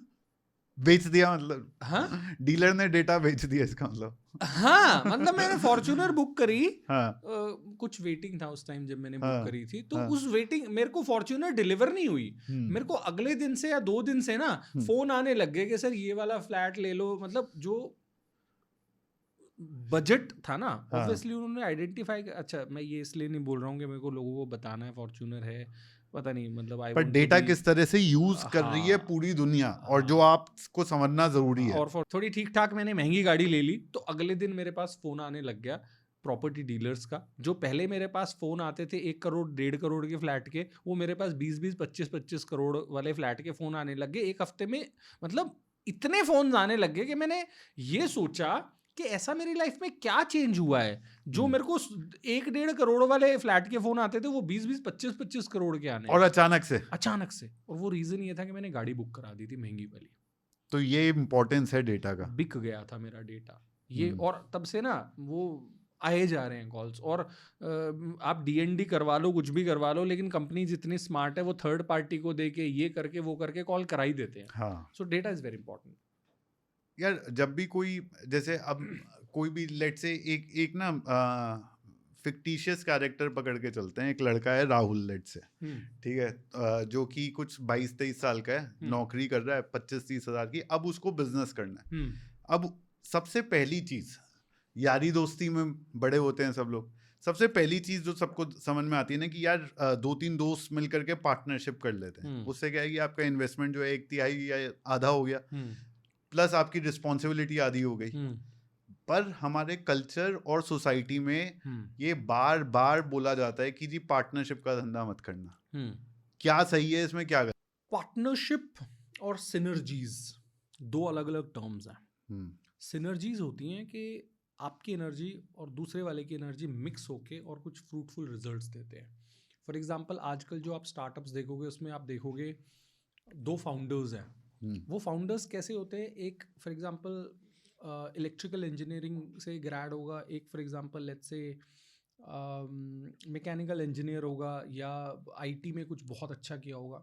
ये ज्यादातर ये होता है, एक एमबीए होता है और एक कोई टेक्नीशियन या टेकी होता है, वैसा होता है। हाँ। तो ये मैनेजमेंट कर रहे हैं, ये टेक्नोलॉजी प्रोवाइड कर रहे हैं। तो यहाँ पे आप दोनों शायद इक्वल या इक्वल के बराबर कंट्रीब्यूशन कर रहे हो, और जो आप बिजनेस बिल्ड कर रहे हो उसमें चीज़ें बहुत ज़्यादा डॉक्यूमेंटेड है।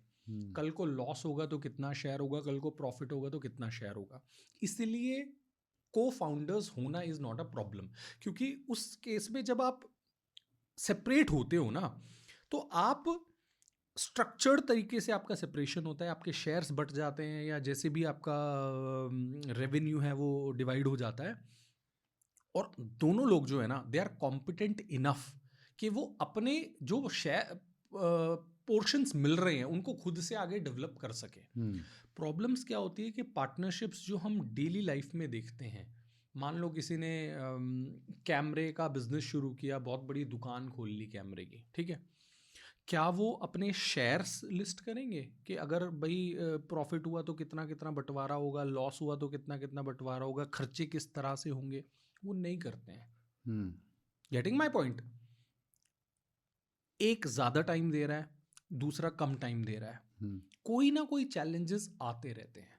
जब आप स्टार्टअप करते हो ना तो शायद टाइम उतना ज़्यादा इंपॉर्टेंट नहीं होता, आप कितना कंट्रीब्यूशन कर पा रहे हो वो ज़्यादा इंपॉर्टेंट रहता है। लेकिन जब ये बिजनेसेस हम करते हैं ना तो हम ये देखते हैं कि ये तो आता ही नहीं है दुकान पे, ये तो बिजनेस में टाइम ही नहीं दे रहा है। हो सकता है वो घर पे बैठ के लैपटॉप में काम कर रहा हो, पीपीटीज बना रहा हो, तो हमें पता ही नहीं चल रहा होगा।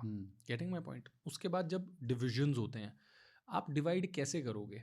आपका कुछ डॉक्यूमेंट्री ही नहीं था, डिविजन्स में आप ज़्यादा मांगोगे वो कम मांगेगा, इसलिए पार्टनरशिप्स जो है ना वो फेल हो जाते हैं। क्योंकि डिसीजन मेकिंग जो है एक तो वो बट जाती है। आप कहते हो कि भाई मेरे को तो ये सोनी का मेंबरशिप लेट्स से एजेंसी लेना है, मैं कहता हूँ सोनी का एजेंसी अच्छा नहीं है भाई, लेट्स से कैनन का ले लो, और वहाँ पे क्लैशेस होने शुरू हो जाते हैं। तो छोटे बिजनेसेस में पार्टनरशिप नहीं चलते हैं। मैं तो बिल्कुल रेकमेंड नहीं करता कि भाई पार्टनरशिप करो। पार्टनरशिप आप सिनर्जीज जो हैं वो स्टार्टअप में आप कर सकते हो, क्योंकि स्टार्टअप में क्या होता है कि आपके पास आपको ना रिक्वायर्ड स्किल सेट जो चाहिए होता है ना वो बहुत हाई चाहिए होता है, और शुरू में शायद इतना महंगा रिसोर्स आप हायर भी नहीं कर सकते। बिजनेस में तो आप किसी को हायर कर लो, अगर स्किल सेट सामने वाले का बहुत ज़्यादा नहीं है आप मैनेजर हायर कर लो। तो इसलिए मैं ये रिकमेंड करता हूँ कि पार्टनरशिप ना करें। जो लोग स्टार्टअप कर रहे हैं ना वो सिनर्जीज के साथ को फाउंडर्स बना सकते हैं, मेरा रिकमेंडेशन ये है। और बहुत सारे ऐसे बड़े लिस्टेड स्टार्टअप हैं आज के डेट में जिसमें स्टार्टिंग में 4 या 5 फाउंडर थे। आज वो एक फेस बचा है जो हमें दिखता है कैमरे के सामने, बिल्कुल, पर उसके पीछे 4 या 5 को फाउंडर हैं जो, जैसे आपने कहा कि जब टाइम आया तो उन्होंने कहा यार अब मेरे को लाइफ में कुछ और करना है। उनके पास शेयर्स अभी भी अपने पड़े हुए हैं, जो पैसा बढ़ रहा है। बिल्कुल। बिजनेस में वैल्यू या कल्चर, जो बड़ी कंपनीज, चक्कर क्या है ना राहुल भाई आजकल क्या है, और ये मैं भी जब बिजनेस के बारे में सोचता हूँ, क्योंकि हम सारी बिजनेस की किताबें पढ़ रहे हैं, जेफ बेजोस ने ये लिखा है, इलॉन मस्क ने ऐसा लिखा है, हम सारी वो चीज़ें पढ़ रहे हैं जो बहुत बड़ी कंपनी पे बहुत ऊंचाई पे बैठे हुए लोग बोल रहे हैं। तो हमें एक ऐसे ना आइडल सिनारियो की तरफ सोचने की आदत पड़ गई है। बट क्या एक स्मॉल बिजनेस के लिए वैल्यू और culture of a brand important है, और अगर है तो वो कितने लेवल तक उसको डिलीवर कर पाएगा? वैल्यूज आपकी ऑर्गेनाइजेशन की डायरेक्शन को डिफाइन करती है। आपकी जो ऑर्गेनाइजेशन है उसकी डायरेक्शन को डिफाइन करती है। लोग वैल्यूज़ का मतलब नहीं समझ पाते हैं। मैंने जैसे आपको पहले अपने इंट्रोडक्शन में बताया था कि मैंने आकाश ग्रुप ऑफ इंस्टीट्यूट्स में एचआर डिपार्टमेंट में जॉब किया है। तो पहली चीज़ जो मैंने वहाँ पे जब ज्वाइन किया था तो करी थी, वो थी हमने वहाँ की वैल्यूज़ को डिफाइन किया था। जब आप वैल्यूज़ को डिफाइन करते हो तो ऑर्गेनाइजेशन को डायरेक्शंस मिलते हैं कि हमें हमारी वैल्यूज़ क्या है। फॉर एग्जांपल लेट्स से किसी ऑर्गेनाइजेशन की वैल्यू है ऑनेस्टी। अब मुझे कल किसी भी स्टाफ को, अपने सेल्स स्टाफ को फीडबैक देना है, वो घर पे जाके कस्टमर को कुछ गलत कमिट करके आ गया, तो मैं उसको ये बता सकता हूँ कि देख रहे हो फ्रंट वॉल पे, एंट्रेंस पे ही, रिसेप्शन के ऊपर क्या लिखा हुआ है वैल्यूज़ में, ऑनेस्टी, और आप जाके कस्टमर को क्या करके आए हो, रॉन्ग कमिटमेंट दे के आए हो। तो जो आपके वैल्यूज़ है ना वो बहुत क्रिटिकल है। वो आपका ऑर्गेनाइजेशन का टोन सेट करते हैं। लेट्स से आपका वैल्यूज़ है पंक्चुअलिटी, आप कोई डिलीवरी कंपनी है, आपका पंक्चुअलिटी आपकी वैल्यू है। कोई स्टाफ टाइम पे नहीं आ रहा है आपका, रोज़ लेट आ रहा है, इतना ही बहुत है, इतना ही बहुत है इशारा, वो समझ जाएगा कि कंपनी की वैल्यू पंक्चुअलिटी है और मैं पंक्चुअल नहीं हूँ।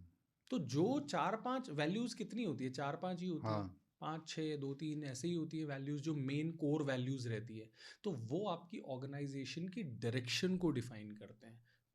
छोटे बिजनेसेस इन चीज़ों की वैल्यू को नहीं समझते हैं, और नहीं समझते हैं इसलिए कभी उनका स्टाफ छोड़ के भाग रहा है, क्योंकि वो उनको डायरेक्शन ही नहीं दे पाए कि तुम्हें सोचना किस डायरेक्शन में। तो वैल्यूज किसी को अपने ब्रांड के साथ, जो आपने कहा ना, रिश्ता नहीं बना पाए अपने ब्रांड के साथ, ना अपने एम्प्लॉयज के साथ, ना कस्टमर के साथ। क्योंकि कहीं ना कहीं कस्टमर भी आज के डेट में बहुत कॉन्शियस हो गया है कि अच्छा ये कंपनी ये सामान दे तो रही है, ये कंपनी बनाती कैसे, ग्रीन एनर्जी यूज हो रही है या पीछे जो है कार्बन फुटप्रिंट है कंपनी का। फॉर एग्जांपल बड़े बिजनेस की अगर बात करें, या फिर ये चाइल्ड लेबर तो नहीं यूज हुआ हुआ है इसमें, या इसने सोर्स कहाँ से करा हुआ है, ये चीजें आज के जनरेशन के लिए इंपॉर्टेंट हो रही है। तो even at a smaller scale अगर आप अपने वैल्यू सिस्टम से वो सब चीजें डिफाइन कर सकते हो तो शायद एक बेटर रिश्ता बन जाएगा आपके कस्टमर के साथ। वैल्यूज आर वेरी इंपॉर्टेंट यार। अब बहुत सारे, और ये मैं आपसे और इसलिए भी पूछना चाहता हूँ, ये वाला सवाल जो अब आ रहा है कि एक फेस लेड जो बिजनेस होता है, क्योंकि आप खुद कंटेंट क्रिएटर हो, आपको लाखों में जो है फॉलोअर्स हैं आपका एक बिजनेस भी चल रहा है। फेस लेड जो एक बिजनेस होता है वो क्या अच्छा माना जाता है? क्योंकि बहुत सारे इन्वेस्टर्स का सोचना ये है कि यार एक आदमी के फेस पे जो कंपनी चल रही है ना, आदमी या औरत के फेस पे जो कंपनी चल रही है, उसमें पैसा लगाना बहुत रिस्की है। क्योंकि कल को इसको कुछ हो गया, इसकी इमेज को कुछ हो गया, कोई कंट्रोवर्सी हो गई तो ये कंपनी बैठ जाएगी। टेक बर्नर की हम बात कर रहे थे ऑफ द कैमरा। सो अगर कोई भी क्रिएटर भी आज के डेट में कोई क्लोथिंग ब्रांड स्टार्ट करता है या कोई गैजेट का ब्रांड स्टार्ट करता है, घड़ियां भी आ रही थी उनकी, तो आपको क्या लगता है वो एक अच्छा स्ट्रैटेजी है एक स्मॉल बिजनेस के लिए, या एक बुरा स्ट्रैटेजी है? स्मॉल बिजनेस को अपना एडवर्टाइजमेंट करने के लिए इससे ज़्यादा सस्ता तरीका नहीं मिल सकता, पर क्या ये सही है या गलत है? ओके तरुण भाई, सबसे पहले ये समझना इम्पॉर्टेंट है कि किसी बिजनेस को चलाने के लिए कौन कौन से की कंपोनेंट्स की ज़रूरत होती है। कस्टमर को एक बार लाना is just one of those components. Tech Burner जो है, बहुत सारे फॉलोअर्स इसके हैं, लेकिन किसी भी कस्टमर को एक बार ले आएंगे, वेबसाइट पे ही ले आएगा, टेक बर्नर खरीदवा तो नहीं देगा, अपने वेबसाइट पे ही ले आएंगे। लेट्स से टेक बर्नर ने अपैरल का ही कुछ शुरू किया है, एक बार अपने इंस्टाग्राम पेज पे या अपने यूट्यूब पेज पे प्रमोट कर दिया, कस्टमर्स उनके वेबसाइट पे आ गए। कस्टमर को अच्छा एक्सपीरियंस वेबसाइट पे देना तो उनकी टेक टीम करेगी, हम्म कस्टमर का पेमेंट प्रोसेस कराना उनकी टेक टीम इंश्योर करेगी या फाइनेंस टीम इंश्योर करेगी कि क्रेडेंशियल्स वहाँ पे ठीक से लिए जा रहे हैं कस्टमर्स के। ऑर्डर होने के बाद उनकी ऑर्डर प्रोसेसिंग यूनिट जो है वो इंश्योर करेगी कस्टमर को पीस डिलीवर हो रहा है, उनकी पैकेजिंग टीम इंश्योर करेगी पैकेजिंग सही हो रही है। सिर्फ कस्टमर को लाने का काम टेक बर्नर कर सकता है, कस्टमर के घर तक पीस पहुंचना, उस पीस की क्वालिटी क्या है, क्या टेक बर्नर वो कर सकता है? नहीं कर सकता है। टेक बर्नर सिर्फ कंज्यूमर ला के दे सकता है। सो टेक बर्नर को आप ये समझ लो कि गूगल एड्स है वो, जो एक बार कस्टमर को वेबसाइट पे लेके आ रहा है। Getting my point? बाकी काम तो टीम ने करना है, क्वालिटी कंट्रोल टीम ने क्वालिटी वो करनी है, डिजाइनिंग टीम ने डिजाइन करना है, वेबसाइट टीम ने वेबसाइट बनानी है, पैकेजिंग टीम ने पैकेजिंग करना है, सब लोगों ने अपना अपना रोल प्ले करना है। बिल्कुल। Is Tech Burner in a position to evaluate the CEO who is going to lead that organisation? जैसे हम नहीं। ऑफ कैमरा भी बात कर रहे हाँ। थे, ठीक है टेक बर्नर ने अपनी कंपनी बनाई, एक सीईओ हायर कर लिया, वो सीईओ आज छोड़ के चला जाता है, उसको कुछ हो जाता है, दूसरा सीईओ आने में ना 3-4-6 महीने लग जाते हैं। इंटरव्यू का प्रोसेस लंबा होता है, 3-3 महीने 6-6 महीने के नोटिस पीरियड होते हैं। 3-4 महीने तक या तो जो सीईओ के नीचे जो बैकअप है वो कंपनी को मैनेज करेगा, क्या उतना इफेक्टिवली कर पाएगा? क्या टेक बर्नर उसको टेम्पररीली भी हैंडल कर पाएंगे? नहीं कर पाएंगे, क्योंकि वो कंटेंट क्रिएटर है, with all respect for what Tech Burner has done, लेकिन वो बिजनेस माइंड नहीं है, बिजनेसमैन नहीं है वो। इसलिए ज़्यादातर जो कंटेंट क्रिएटर्स जो बिजनेस शुरू कर रहे हैं ये सोच के कि मेरा बिजनेस चल जाएगा, उनके बिजनेसेस नहीं चल पा रहे हैं, क्योंकि बिजनेस को चलाना इज एन आर्ट। आपको बहुत सारी चीज़ों को एक साथ करना पड़ता है। आप कंटेंट क्रिएटर हो इसका मतलब ये थोड़ी है बिजनेस आप चला लोगे।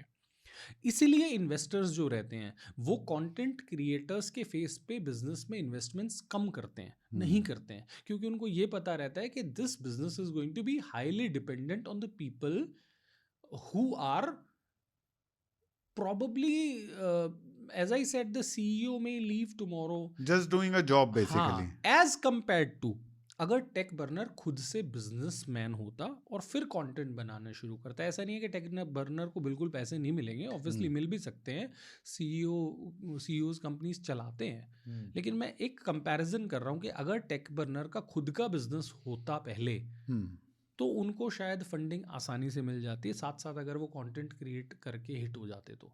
लेकिन अब सिर्फ कंटेंट क्रिएटर के फेस पे शायद मैंने पता भी नहीं जो हो आपकी सकता। जर्नी है एक्चुअली नहीं, बिजनेस से कंटेंट क्रिएशन। अश्नीर ग्रोवर के बारे में आपको क्या लगता है? वो भी एक बहुत इंटरेस्टिंग पर्सनालिटी है। हाँ, जो क्योंकि आपने ट्रांजिशन की बात करी, हाँ, तो जो बिजनेस में पकड़ बना करके फिर बिजनेस में कंट्रोवर्सी हुआ, फिर कंटेंट बनाया, कंटेंट तो वो बनाते ही कंट्रोवर्सी वाला है। हाँ। तो what is your view on him? मज़ेदार आदमी अश्नीर ग्रोवर, मतलब शार्प है, और शायद आज का जो कल्चर है उसके लिए एक अच्छा फाउंडर है अश्नीर ग्रोवर। मतलब आज जो हमारे साथ भी काम कर रहे हैं ना, हमारी टीमें जो हैं वो बहुत फॉर्मली काम नहीं करना चाहते हैं, मतलब चिल्ड आउट एनवायरनमेंट में काम करना चाहते हैं। 4 घंटे काम कर ली तो अभी हमारा जो ऑफिस में चीज़ें चलती है वो कैसे चलती है? मान लो मैं 10 बजे ऑफिस गया, 11 बजे ऑफिस गया, हम लोगों ने 3-4-5 घंटे काम कर लिए, 2 बजे 2-3 लोग गाड़ी उठा के यार चलो एम्बियंस चलते हैं। फॉर एग्जाम्पल कल का ही एक एग्जाम्पल लूँ, मेरी टीम में एक फीमेल ने ज्वाइन किया है, तो हमने उनको लंच पार्टी उनसे लेनी थी, तो हमने कहा चलो यार लंच करके आते हैं। हम साइबर हब चले गए, 2 घंटे हमने लंच किया, उसके बाद चलो एक स्टोर पे चल लेते हैं। स्टोर के बहाने से फिर हम बरिस्ता में कॉफ़ी पीने बैठ गए, 3 घंटे हम कॉफ़ी पी रहे हैं और मतलब इधर उधर की बातें कर रहे हैं। तो अब वो कल्चर आ गया है, वो डेस्क पे बैठ के लोग जॉब नहीं करना चाहते। और ये जो 4-5 घंटे हम लोगों ने स्पेंड किए हैं ना, ये भी ब्रेनस्टॉर्मिंग हो रहा है हमारा। हाँ, हम बिजनेस के बारे में ही बात कर रहे हैं। फॉर एग्जांपल लेट्स से एक विजुअल मर्चेंडाइजर है, एक बायर है और एक जनरल मैनेजर ऑपरेशंस है। हम वो बिजनेस की बातें कर रहे हैं, कॉफी पे कर रहे हैं बेशक, तो उससे एम्प्लॉइज को क्या होता है ना, उनको बोर्ड फील नहीं होता है। उनको ये रहता है भाई काम भी कर रहे हैं और मतलब मजा भी आ रहा है। That's what it is. तो इसलिए आपको लगता है कि थोड़ा सा रॉक स्टार पर्सनालिटी आज के डेट में होना ठीक है? हाँ, और अश्नीर ग्रोवर बिल्कुल वैसे ही है, मतलब मज़ेदार आदमी है। देखो मुझे लग रहा है कि कंट्रोवर्सी सेल्स, दीपेंद्र गोयल ने भी बहुत कंट्रोवर्सियां करी है, but it is selling, he is doing well. तो मेरे को नहीं लग रहा कि अश्नीर ग्रोवर, हाँ ठीक है, कैमरे के सामने किसी की उतार दी तुमने, वो सामने वाले को तो रिस्पेक्टफुल नहीं लगेगा। मतलब शो में किसी को शार्क टैंक पे बोल दिया तू क्या कर रहा है अपनी जिंदगी के साथ, बंद कर इस बिजनेस को, नौकरी दो कर। तीन ने कर भी दिया बंद, हाँ? 2-3 ने बंद कर भी दिया। वो कर दिया नहीं कर दिया, खैर उनका पर्सनल कॉल है, लेकिन मतलब तुम नेशनल टीवी पे किसी इंसान को ये बोल रहे हो भाई तू क्या कर रहा है अपनी जिंदगी के साथ, इस धंधे को बंद करिए, कोई धंधा है। तो मतलब सामने वाला मे फील ऑफेंडेड, लेकिन वही बात है कि सारे कंट्रोल्स तो टीम के पास है, क्या दिखाना है क्या नहीं दिखाना है। बट देखो कंट्रोवर्शियल तो है, डिसरिस्पेक्टफुल भी है। मतलब शायद मैं होता और मेरे को अश्नीर भाई बोलते कि तू क्या धंधा कर रहा है भाई, आई एम एलिमिनाई होके बंद कर कपड़े की दुकान, तो मैं तो गुस्सा हो जाता। मैं तो गुस्सा हो जाता, मैं उनको बोलता भाई मेरे को सैकड़ों स्टोर्स ओपन कर रहे हैं, क्यों बंद करूं। तो वो बात अलग है। मैं इसमें जाऊँ ना, उससे पहले ये आपकी मैंने जो रील देखी ना, उससे मुझे पहली बार पता चला कि मरे हुए लोगों के कपड़े सरोजनी नगर में मिल जाते हैं। हाँ ये सच है ये बात? हाँ, और क्या। तो लोग, किसी का कोई नियर एंड डियर वन मरता है, उसके कपड़े बेच देते हैं। ओके, 1 मिनट के लिए मैं सरोजनी नगर को छोड़ देता हूँ। हाँ। आपसे डायरेक्ट क्वेश्चन पूछना है। हाँ हरिद्वार है, हाँ, लोग कपड़े दान करके आते हैं, जिन लोग जो मर जाते हैं उनके, उन कपड़ों का क्या होता है? पता नहीं, कुछ तो होता होगा, कुछ तो होता ही होगा। हम इंसान हैं। हाँ। इंसान किसी चीज को छोड़ता है, वो घाट पे ही मिलते हैं 20-20, 30-30, 50-50 रुपए में। फर्क क्या है? यूएसए में जो घाट पे कपड़े मिलते हैं वो जारा के होते हैं, उनको पैक करके डेवलपिंग कंट्रीज में, अफ्रीकन कंट्रीज में, एशियन कंट्रीज में भेजा जाता है। सरोजनी नगर में हर तरह के कपड़े मिलते हैं, ब्रांडेड भी मिलते हैं, नए भी मिलते हैं, लेकिन जो दीदियां 100 रुपए में जारा के जैकेट्स लेके आती है, वो तो ऑब्वियसली पुराने ही होंगे। हाँ। जारा की नई जैकेट कौन 100 रुपए में दे देगा? तो ऐसा एक बड़ा सेगमेंट है जिस चीज के लिए सरोजनी नगर फेमस है, मैं उसकी बात कर रहा हूँ। तो दूसरे देशों से गांठें बन के आती है। हमने बहुत सारे लोग हैं हमारे दुकानों के आसपास, हमारे शोरूम्स के आसपास, जो स्टॉल्स वगैरह लगाते हैं, हम उनसे बात करते हैं, वो कहते हैं कई जैकेट्स में ना नोट्स लिखे होते हैं कि now that you are going types, कुछ मतलब है ना, पता रहता है कि लोग मर गए। यानी किसी ने वो कपड़े देने से पहले उसकी जैकेट में एक चिट्ठी डाल दी कि भाई ये ठीक है, मेरे नियर एंड डियर वन को एक नोट है, ऐसा हाँ, करके। हाँ। और वो रह गया जेब में। और ये तो आप जब यूएस वगैरह जाओगे या किसी कंट्रीज में जाओगे, आप देखोगे कि जो लोग मर गए हैं उनके कपड़ों को डोनेट किया जाता है। अब डोनेट किया तो क्या करेंगे, कहीं तो भेजेंगे। हाँ। वो इंडिया में आते हैं, ये ओपन है। जैसे मैंने आपको एग्जांपल दिया अभी हरिद्वार का, हम लोग गए, मान लो हमारे कोई बूढ़े एक्सपायर हो गए घर में या कोई भी हो गया, उनके कपड़े वहाँ छोड़ के आ जाते हैं, वो बिकते हैं घाटों पे वहाँ पे। और वैसे ही वो जो यूएस या दूसरे कंट्रीज है, यूके, कनाडा वगैरह के कपड़े जो हैं, ताइवान, चाइना के जो कपड़े हैं, वो शिपमेंट्स बन के इंडिया में आते हैं। 80-80 किलो की गांठ आती है, किलो के भाव से आती है। और आप मतलब किलो के भाव पे खरीद सकते हो उसको, जो किलो- हाथ लग गया आपका। ओके। हाँ। मैंने ये बिजनेस किया नहीं है तो हाँ, नहीं आपने नहीं करा, but हाँ, तो वो एक्सपीरियंस नहीं है, लेकिन जो लोग कर रहे हैं उनका एक्सपीरियंस आपके साथ शेयर कर देता हूँ। 80 किलो की गांठ है, 6,000 रुपए की है। या तो आप पूरी गांठ ले लो, घर पे जाओ, पीसेस को प्रेस करवाओ प्रेस वाले से, 5 रुपए 8 रुपए पर पीस में, और आप वहाँ पे बेच लो। एक तो ये कॉन्सेप्ट है। दूसरा कॉन्सेप्ट ये है कि आपको तो सिलेक्टेड ही चाहिए पीसेस, तो वहीं पे जहाँ पे गांठें बिक रही है, लोग खुला भी माल बेच रहे हैं। वैसे अगर वो 40 रुपए किलो बिक रहा था, खुले में 70 रुपए किलो है, छांट के ले लो। जैसे हमारी सब्जियों में होता है कि छांट के लेना है तो ले लो, तो वैसे आप छांट के ले लो, लेकिन थोड़ा सा माल महंगा मिलेगा। और वहीं पे प्रेस करके देने वाले बैठे होते हैं, तो वो आपको तैयार करके दे देते हैं, अब लाओ, ले जाओ और बेचो। ये खुलेआम होता है। आजाद मार्केट है दिल्ली में, आप चले जाओ, वहाँ पे गांठें बिक रही होती है। आप अभी फोन पे बैठे बैठे अपने चेक कर लो, गांठ वाला माल, जो भी whatever is the right terminology, and you will find it. ये चेक करके आप कमेंट्स में डाल देना आपको मिले या नहीं मिले। मैंने भाई ये किया नहीं है बिजनेस बट ये बहुत फैसिनेटिंग बिजनेस मॉडल है। तो इससे अब अगले सेगमेंट पे चलते हैं। हाँ। 2025 में अगर किसी को जबरदस्त पैसे बनाने हैं, तो कौन से 3 बिजनेस जबरदस्त वायरल हो सकते हैं 2025 में? ओके, तरुण भाई, थोड़ा सा इस स्टेटमेंट को मैं बाइसेक्ट करूंगा या इस स्टेटमेंट में इंटरप्ट करूंगा और आपको ये बोलूंगा कि ये क्वेश्चन गलत है कि जिसको मोटे पैसे कमाने हैं, हाँ, मोटे पैसे कमाने के पीछे मत भागो, 3 इडियट्स देख लो। अपने आप को उन चीज़ों में अपना टाइम लगाओ कि आप अपने आप को स्किल करें किसी चीज़ के लिए। पैसे इज अपने अ आप आ बाय जाएंगे। प्रोडक्ट, है ना। तो कौन से सेक्टर्स ऐसे हैं जो शायद आने वाले टाइम में चलने वाले हैं? एक तो जैसे मैंने बोला आर्टिफिशियल इंटेलिजेंस दुनिया को चेंज करने वाला है। तो आर्टिफिशियल इंटेलिजेंस से रिलेटेड आप जो भी चीज़ करेंगे, हर प्रोडक्ट में ना थोड़े दिन बाद आने वाला है आर्टिफिशियल इंटेलिजेंस वेरीफाई, मतलब कुछ भी जो चीज़ आर्टिफिशियल इंटेलिजेंस से रिलेटेड जो चीज़ें रहेगी ना, उस बिजनेसेस में तगड़ा पैसा है, तो आप वो कर सकते हैं। सेकंड चीज़ें, बीमारियां बहुत सारी हो रही हैं, फ्यूचर में लोग शायद डॉक्टर्स के पास जाना कम कर देंगे, वीडियो कॉल्स एट्सेट्रा के थ्रू कंसल्टेंसीज लेंगे। ये इकोसिस्टम बनाना, इस तरह के स्टार्टअप्स डेवलप करना जहाँ पे आप डॉक्टर्स को कनेक्ट कर सकते हैं, ऑलरेडी हैं ऐसे इकोसिस्टम, जैसे प्रैक्टो है प्रैक्टो है जैसे, ठीक है, प्रैक्टो है जैसे, जहाँ पे आप डॉक्टर्स ढूंढते हो। लेकिन एक ऐसा इकोसिस्टम बनाना जहाँ पे शायद आपको डॉक्टर के पास जाने की जरूरत ही नहीं है, आप डॉक्टर से वहीं पे चैट भी कर पा रहे हैं। लेट्स से 200 रुपीज़ में चैट कर पा रहे हैं, 500 रुपीज़ में वीडियो कॉल कर जैसे पा रहे हैं। आजकल ज्योतिष के साथ कर पाते हैं। हाँ, ज्योतिष के साथ कर पाते। तो वो ज्योतिष वाला जो सिस्टम है वो मेडिकल में भी बहुत, यूएस या जो भी बड़े कंट्रीज़ हैं, तो डेवलप्ड कंट्रीज़ में जो चीज़ें हो रही है वो इंडिया में भी होने वाली है। तो ये हो गया।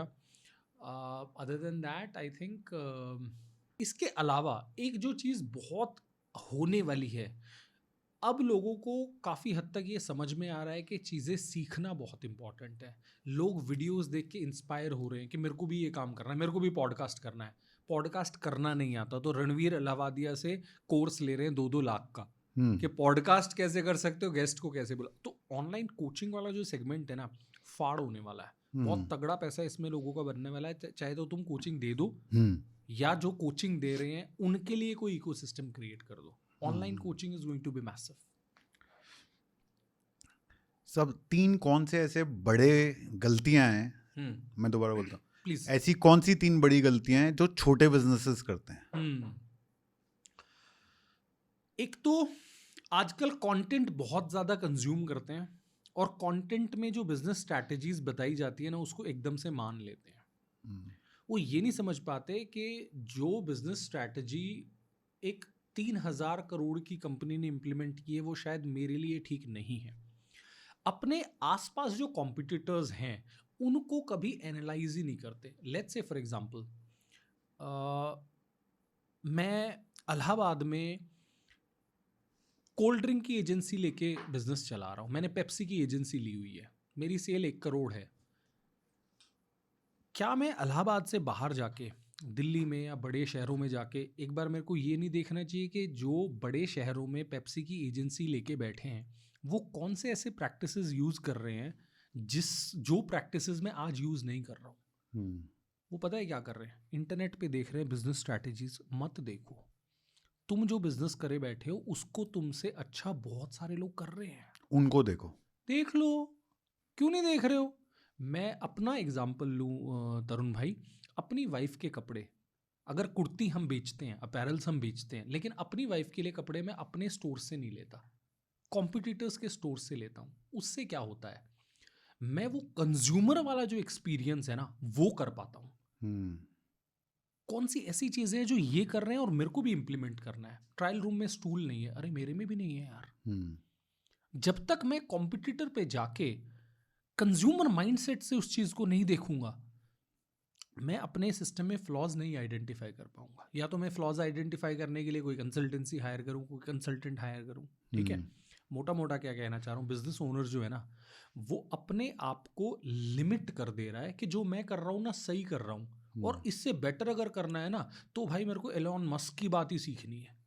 भाई मत सीखो एलॉन मस्क की बात, तुम्हारा जो तुम बिजनेस कर रहे हो वो तुमसे बेटर कोई कर रहा है, उसकी सुन लो पहले। बस इतना सिंपल है तरुण भाई, इतना सिंपल है। तुम किराना का स्टोर चला रहे हो, बिग बाजार जाके देख लो क्या कर रहा है। बिग बाजार तो अब है नहीं खैर। तो फॉर एग्जांपल जो भी आजकल रिलायंस लगा लो आप, कोई भी जो सुपर मार्ट्स चल रहे, डी मार्ट जाके देख लो। डी मार्ट ऐसा क्या कर रहा है साला जो मैं नहीं कर रहा हूँ। नहीं, मेरे को ये नहीं देखना है, मेरे को इलॉन मस्क को देखना है। क्यों देखना है? Because Elon Musk is readily available on my phone screen. और ग्लैमर समझ में मतलब आता सब कुछ उन यूथ के दिमाग में पता है क्या बैठ गया है तरुण भाई, कि फोन में सब कुछ है। अरे फोन में सब कुछ है, लेकिन ये कैसे आइडेंटिफाई करोगे कि तुम्हारे लिए कौन सा ठीक है? फोन पता है कैसा है तरुण भाई, आपकी मम्मी ने आपके घर में 40 कमरे हैं, किराए पे दे रखे हैं।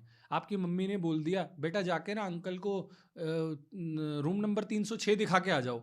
तुम्हारे पास 40 चाबियां हैं, रूम कौन सी चाबी से 306 खुलेगा? उन पे चाबी नंबर तो लिखा ही नहीं हुआ है। क्या करोगे? सारी चाबियों को लेके जाओगे, एक एक लगा के देखोगे, हाँ 15 मिनट बाद ताला खुलेगा। इंटरनेट ऐसे चाबियों का गुच्छा है जिसपे ये नहीं लिखा हुआ है कि कौन सी चाबी कौन से रूम नंबर की है। इलॉन मस्क जो बात बोल रहा है ना, वो किसी इंडिविजुअल के लिए ठीक हो सकती है, हर किसी के लिए नहीं है। आपको वो चाबी चाहिए जिसपे आपका रूम नंबर लिखा हुआ है, वो चाबी आपके आस पड़ोस में है। जिस शहर में आप काम धंधे कर रहे हो, स्टार्टअप कर रहे हो, बिजनेस कर रहे हो, वो कोई और कर रहा होगा ना। जो काम आप कर रहे हो पूरे इंडिया में आपसे अच्छा कोई नहीं कर रहा। बहुत लोग कर रहे बहुत लोग कर रहे हैं, उसको नोटिस कर लो, उनकी जो बेस्ट प्रैक्टिसेस है नोट करो, अपने यहाँ लाके इंप्लीमेंट कर दो। ये जो आदमी करने लग गया ना तरुण भाई, इतना आगे बढ़ जाएगा, उसको इंटरनेट पे ये चीजें देखने की फुर्सत ही नहीं रहेगी। वो चीज को, गेम को समझ चुका होगा, नहीं लेकिन मेरे को क्या देखना है जो रेडिली अवेलेबल है। That's where the problem is. Youth के दिमाग में ये बैठ गया है कि फ़ोन में सब कुछ है भाई, फ़ोन में सब कुछ है, लेकिन तुम्हें ये नहीं पता कि कौन सी चीज़ तुम्हारे लिए सही है, कौन सी नहीं है। एक्सपेरिमेंट करके फेल कर लो, या फिर जो फेल होके सीख चुका है उसको कॉपी कर लो। ये पहली गलती हो गई। हाँ, नहीं वैसे इसमें तो 2-3 गलतियाँ सारी आ गई है, लेकिन इसको पहली मान लो। दूसरा, अपने आप को लिमिट कर लेता है। 1 लाख रुपए महीना कमा लिया, मजा आ गया। टारगेट ही ऐसा रखता है। टारगेट रखता ही नहीं है। हाँ। टारगेट नहीं रखा था। 1 लाख तो आ गया, टारगेट नहीं रखा था। अच्छा, तो फिर अब तृप्ति हो गई, अब 1 लाख रुपए महीना आ गया, मजा आ गया यार, चल भाई चलते हैं बैंकॉक, चलते हैं भाई। मजा आ गया। अपने आप को ना रिस्ट्रिक्ट कर लेता है। वो ये नहीं समझता कि यार जहां से मैं 1 लाख कमा रहा हूँ, मैं 5 लाख भी कमा सकता था। देखो, सेटिस्फाइड होना बहुत इंपॉर्टेंट है। वैसे तो आप जितना कमा लो आपको कम ही लगेगा, वो ठीक है, लेकिन आपका कुछ विजन होना चाहिए कि भाई पिछले साल भी मैंने 1 लाख कमाया था, अब भी 1 लाख ही कमाया है, तो मैं तो कहीं ग्रो ही नहीं कर रहा हूँ। पिछले साल से खर्चे बढ़े हैं ना, तो इनकम भी बढ़नी चाहिए। तो अपने आप को ज़्यादातर जो व्यापारी है ना, वो लिमिट कर लेते हैं। तीसरी गलती, आइडियली ये गलती नंबर 1 पे आनी चाहिए थी। ये गलती ये है कि वो हर चीज़ के लिए ना गवर्नमेंट को ब्लेम करना सीख लेते हैं। मोदी ने साला जीएसटी लगा दिया, काम धंधे डूब गए। मोदी ने डिमोनेटाइजेशन ला दिया, काम धंधे डूब गए। क्या डिमोनेटाइजेशन या जीएसटी लाने से सारे बिजनेसेस बंद हो गए हैं? नहीं हुए। तुम्हारा ही नहीं चल रहा ना, पड़ोसी का तो चल रहा है। जीएसटी तो सबके लिए आया है, डिमोनेटाइजेशन सबके लिए आया है ना। तुम लूजर हो। हर चीज़ के लिए गवर्नमेंट को ब्लेम करना सीख लेते हैं। गवर्नमेंट ने ये 45 डेज में पेमेंट करना है वाला पॉलिसी ला दिया, गवर्नमेंट ने अमेज़ॉन पे बैन नहीं करा, गवर्नमेंट फ्लिपकार्ट को बैन नहीं कर रही है। भाई नहीं कर रहे हैं, जो चीज़ तुम्हारे कंट्रोल में नहीं है वो मत करो ना यार। जो तुम्हारे कंट्रोल में वो करो ना, वो करो। हर चीज़ के लिए जब आप किसी को ब्लेम करना सीख लेते हो ना, आप अपने आप को सेटिस्फाई कर लेते हो उस ब्लेम से, और वहाँ पे आप ख़त्म हो जाते हो। आइडियली आपको क्या करना चाहिए, उन चीज़ों पे फोकस करना चाहिए जो आपके कंट्रोल में है। भाई मैं कंज्यूमर का फीडबैक कैसे लूँ, मैं अपना कॉस्ट को कैसे कम करूँ, मैं अपने डेड स्टॉक को कैसे कम करूँ। तुम ये नहीं कर रहे हो, तुम साले जीएसटी पे परेशान हो के सरकार ने जीएसटी ला दिया। अरे जीएसटी नहीं था तो वैट था भाई। तुम्हें समझ में ही नहीं आ रहा है कि तुम्हारा पपलू बनाया जा रहा है। टैक्सेस हमेशा से थे, टैक्सेस हमेशा से थे। पहले नाम वैट था, अब जीएसटी हो गया है। तो अपनी सिचुएशन की खुद रिस्पॉन्सिबिलिटी लो, ना कि ब्लेम इधर उधर डालने में ढूंढते रहो। ब्लेम करने में मजा आने लग गया तो फिर ठीक है। बिजनेस को फाइनेंस करने के सबसे आसान तरीके क्या होते हैं? तो आपको अगर पैसा चाहिए बैंक से, ओडी लिमिट आप बनवा सकते हो। उसके लिए 2 साल का आपके पास आईटीआर होना चाहिए, 2 साल का बिजनेस का स्टैंडिंग होना चाहिए। आप डेट ले सकते हो, सिक्योर्ड अनसिक्योर्ड दोनों तरह के। उसके अलावा बहुत सारी गवर्नमेंट की स्कीम्स होती हैं जिनके लिए धक्के खाने होते हैं।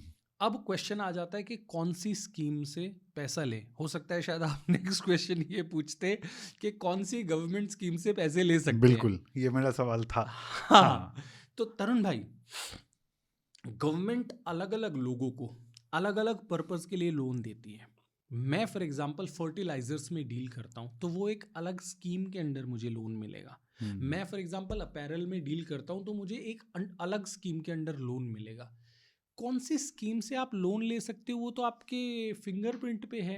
आप गूगल पे जाओ और आप वहाँ पे लिखो loan for fertiliser business, government scheme for funding fertiliser business, आपके पास गवर्नमेंट स्कीम्स आ जाएंगे, आपके सामने उसकी पूरी डिटेल्स आ जाएगी। अब क्वेश्चन ये रहेगा कि सरकार ले लेती है, देती नहीं है। सरकार एक्चुअली पैसे देती है, ऐसा नहीं है कि नहीं देती है, बहुत सारे केसेस में पैसा देती है। बस आपके ना कागज़ पूरे होने चाहिए। आप ये सोचो कि मैंने तो 10वीं भी बीच में छोड़ दी थी और मेरे को सरकार पैसे दे देगी, मेरा कोई बिजनेस नहीं चल रहा, तो ऐसा नहीं है। आपकी कुछ स्टैंडिंग होनी चाहिए, कुछ आपने लाइफ में करा हुआ होना चाहिए, आपके पास कोई बिजनेस प्लान होना चाहिए अगर आपको लोन लेना है बिना शुरू करे हुए। तो डॉक्यूमेंट्स हैं तो 100% गवर्नमेंट स्कीम से पैसे मिल रहे हैं, लोग इसका एडवांटेज ले रहे हैं। मेरे बहुत सारे नोन लोग हैं जिन्होंने गवर्नमेंट स्कीम से पैसा लिया है डिफरेंट स्कीम्स में। गूगल पे जाएं। और गवर्नमेंट जब स्कीम्स के थ्रू पैसा देती है तो टिपिकली कितने ब्याज पे देती है? अलग अलग ब्याज होते हैं। फॉर एग्जांपल कुछ स्कीम में तो आपको सब्सिडीज भी मिलती हैं, तो 6-5% पे भी पैसा मिलता है। 5% पे पैसा मिल रहा है तो उसको लेकर एफडी करा लो और घर बैठो, क्योंकि 7% बैंक देता है एफडी लेकिन ऑब्वियसली गवर्नमेंट उस पर कुछ चेक्स और बैलेंसेस लगाती होगी कि आप किस चीज के लिए यूज कर सकते हो उस पैसे को। हाँ, और फिर ये है ना कि आपने पैसा लेने के लिए इतनी मेहनत की है तो आप कुछ बिल्ड करो। अदरवाइज तो क्या ही फायदा है, आपने गवर्नमेंट ऑफिसेज के चक्कर लगाए, 3 लाख रुपए आपने लिए, वो एफडी करा दिया, फिर कोई फायदा कुछ मिलेगा ही नहीं। हाँ, कुछ मिलेगा नहीं। तो ये चीज़ है। तो पैसा मार्केट से लेना, अननोन लोगों से या एजेंसीज या इंस्टीट्यूशन से लेना इजी नहीं है, पर पॉसिबल है। पैसे नहीं लेना, और बता देता हूँ किन लोगों से पैसे मत लेना। चाइनीज ऐप से पैसे मत ले लेना। पैसे की बहुत ज़्यादा ज़रूरत हो तो कुछ भी हो जाए चाइनीज ऐप से पैसे मत ले लेना। क्यों? ऐसा क्यों? चाइनीज ऐप से आपने पैसे ले लिए ना, पहली चीज़ तो ये है कि आपको इतना परेशान कर देंगे, आप पैसे भरते भी रहोगे, उसके बाद भी तुम्हारे पैसे नहीं क्लियर होंगे, इतना रेट ऑफ इंटरेस्ट लगा देंगे, आप नहीं भर पाए ना। गुंडे पाले होते हैं। ये देखा है आपने रियल लाइफ में? 100% देखा है। आपको फोन पे गालियां देंगे, मतलब गवर्नमेंट की गाइडलाइंस कुछ और है, इनकी गाइडलाइंस कुछ और है। गुंडे पाले होते हैं, आपके रिश्तेदारों को फोन कर देते हैं कि इन्होंने पैसे लिए हुए हैं, दे नहीं रहे हैं। अच्छा, ये केसेस चल रहे हैं। चाइनीज ऐप से लोन मत ले लेना, ये मैं यूथ को बोल रहा हूँ। अच्छा, वैसे मैंने बात में ये बोला था कि कुछ भी हो जाए उनसे मत लेना, लेकिन ऑब्वियसली कुछ सर्कमस्टेंसेस ऐसे होते हैं कि कोई हॉस्पिटलाइज है, तो उन केसेस की मैं बात नहीं कर रहा हूँ। मतलब एक शायद मेरे को ये कहना चाहिए था कि कोशिश करें कि जब तक हो सके मतलब तब तक पैसा चाइनीज ऐप से पैसा बिजनेस के लिए तो बिल्कुल ना ले, कभी भी ना ले भाई। एज अ बिजनेस मत शुरू करना। ये है कि ऐसे लोगों से पैसा ना लें। कौन सा ऐसा बिजनेस है राहुल भाई जो आपको लगता है कि कोई भी अगर उस बिजनेस में है तो उसको नया धंधा सोचना स्टार्ट कर देना चाहिए?